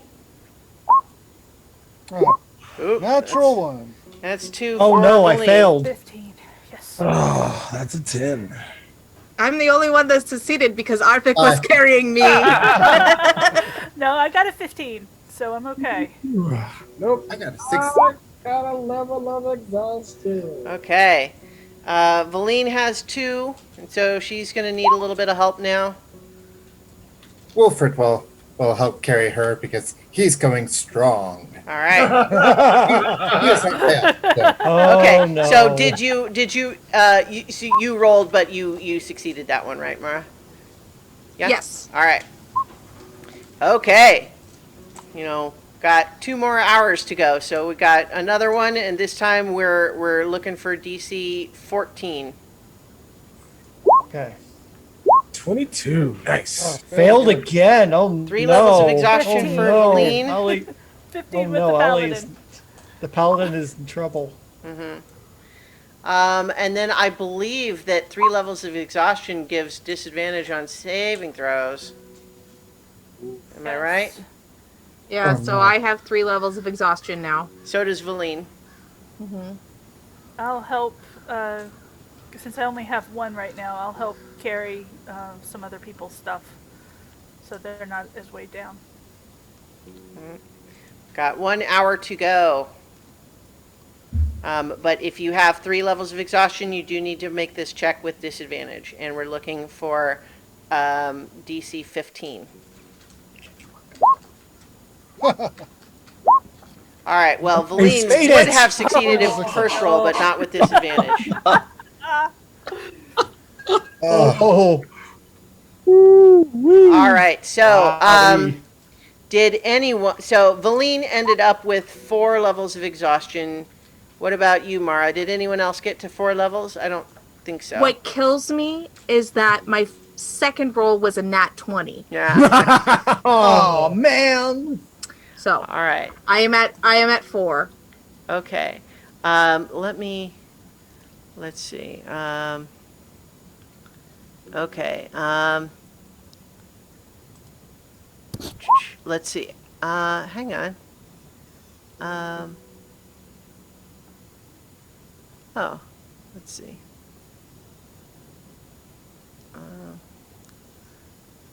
Okay. And so as you finish that last journey, that last hour, King Jarund orders the tribe to pitch tents and start campfires, and you have completed it. And he turns to thank all of you for helping and to applaud your endurance. But he finds that just a swirl of ice and snow is left behind as you are all transported back to the fortress. Your exhaustion intact. Oh God. And so Valine is at 4 levels of exhaustion. So is Mara, I believe. I think we're going to have to risk staying here and recovering. If we try to do another test, some of us might die with the exhaustion we've hit. Yeah. I agree. This is at serious. least some. We have business. to last at least some. And Valine is got big circles under her eyes and certainly is looking very exhausted indeed. And she just says, "Well, that one was endurance. The 2 that are left are cruelty and preservation." I think we will probably need my skills for preservation, at the very least. Yes. Well, nobody bothered your kobolds out there last time, so I think we can take the risk of taking at least a day or 2 to recover from this. I agree. Yes. 2 days of recovery. Well, I guess we can stick around. Still, I think we didn't I ask should those feel pretty good questions. after that. I will just give Wilfred a look. It's like, what are you on? And I'll pat Wilfred on the shoulder and say, "All right, dude, then tiny hut is your responsibility." Okay. All right. Mara's already like putting her pack down and just like, good night. Yeah.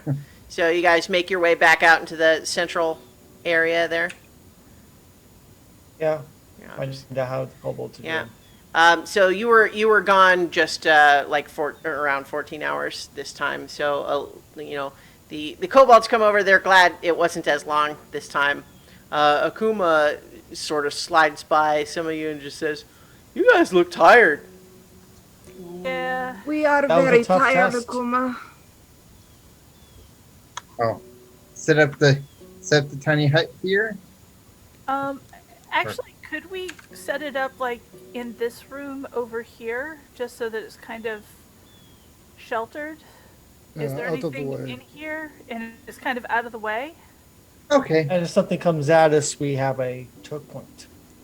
Yeah, And there then doesn't if, seem to be if anything we in need those little to, alcoves. After the 8 hours, I will cast another one so that we can rest more. All right. So if you guys do a long rest, you can, one long rest will remove one level of exhaustion. But yeah, you guys settle in, and I'll tell you right now, you're not going to be interrupted. But we're going to certainly deal with you guys kind of settling through. It's very cold, but with the hut, you at least have a warm place to kind of retreat to. I think Valine sets one up for her kobolds in the other little alcove. She thinks that's a good idea. Just because it's out of the way, it's sheltered from the stairs. Mm-hmm.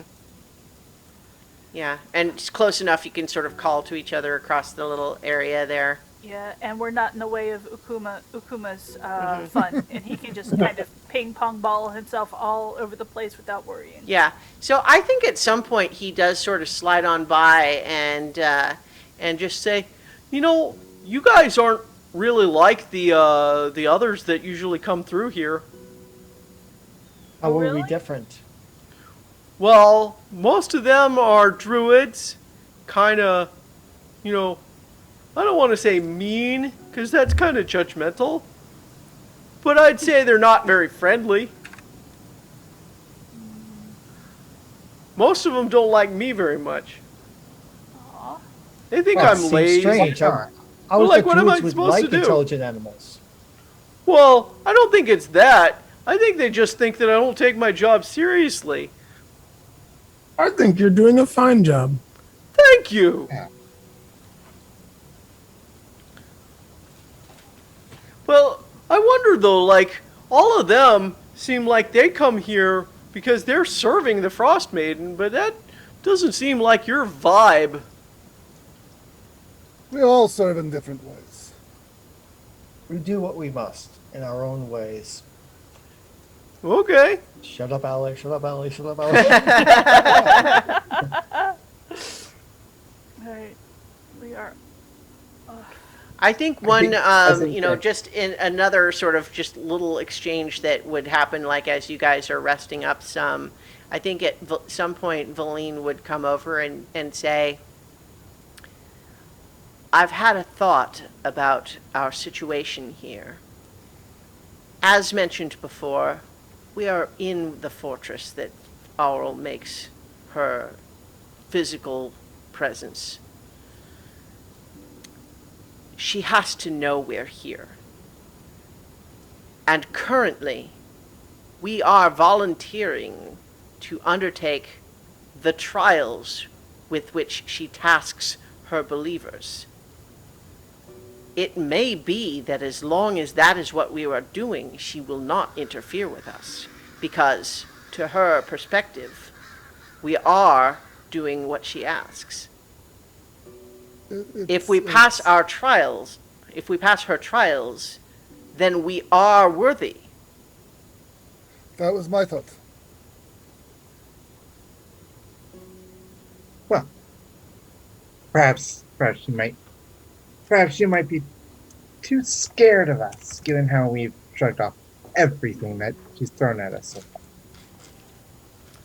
I don't think that's quite right, Wilfred. That's like saying that. No. Are you okay? I'm fine. I mean, some of us nearly dropped dead after being magically whisked away to wander the tundra. That's not shrugging it off. Have you been imbibing that jug you got? I have the jug, and he has not been Hey, invited. you're telling. Yeah. Huh. Not that Arvik hasn't been poking at Ale for access to it every so often. Well, I mean, like, it's one thing, like, Because right now that's the only alcohol in the party. Yeah. Yeah, I have the only. Well, and it's one thing Bar when in you the were like in party. the middle of like that march, like maybe you could have managed to distract yourself, but now you're just hanging out for what, Yeah. an indefinite period? Yeah. He's just sitting Come right on. there. He's not even using it. Yeah. No, Let's- Let's find out how it tastes, huh? You aren't curious? No, this is not the time for wine or beer. Yeah, well, actually,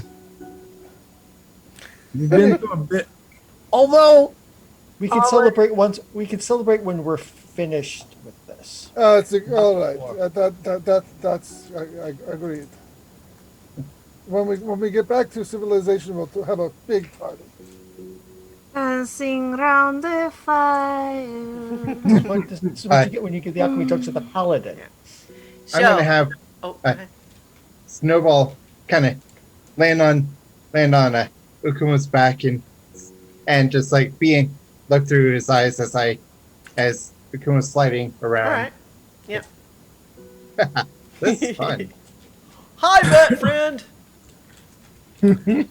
So we're at 10:30. So perhaps as you all settle in to get a long rest, I'll go ahead and tell you can complete the long rest and remove 1 level of exhaustion.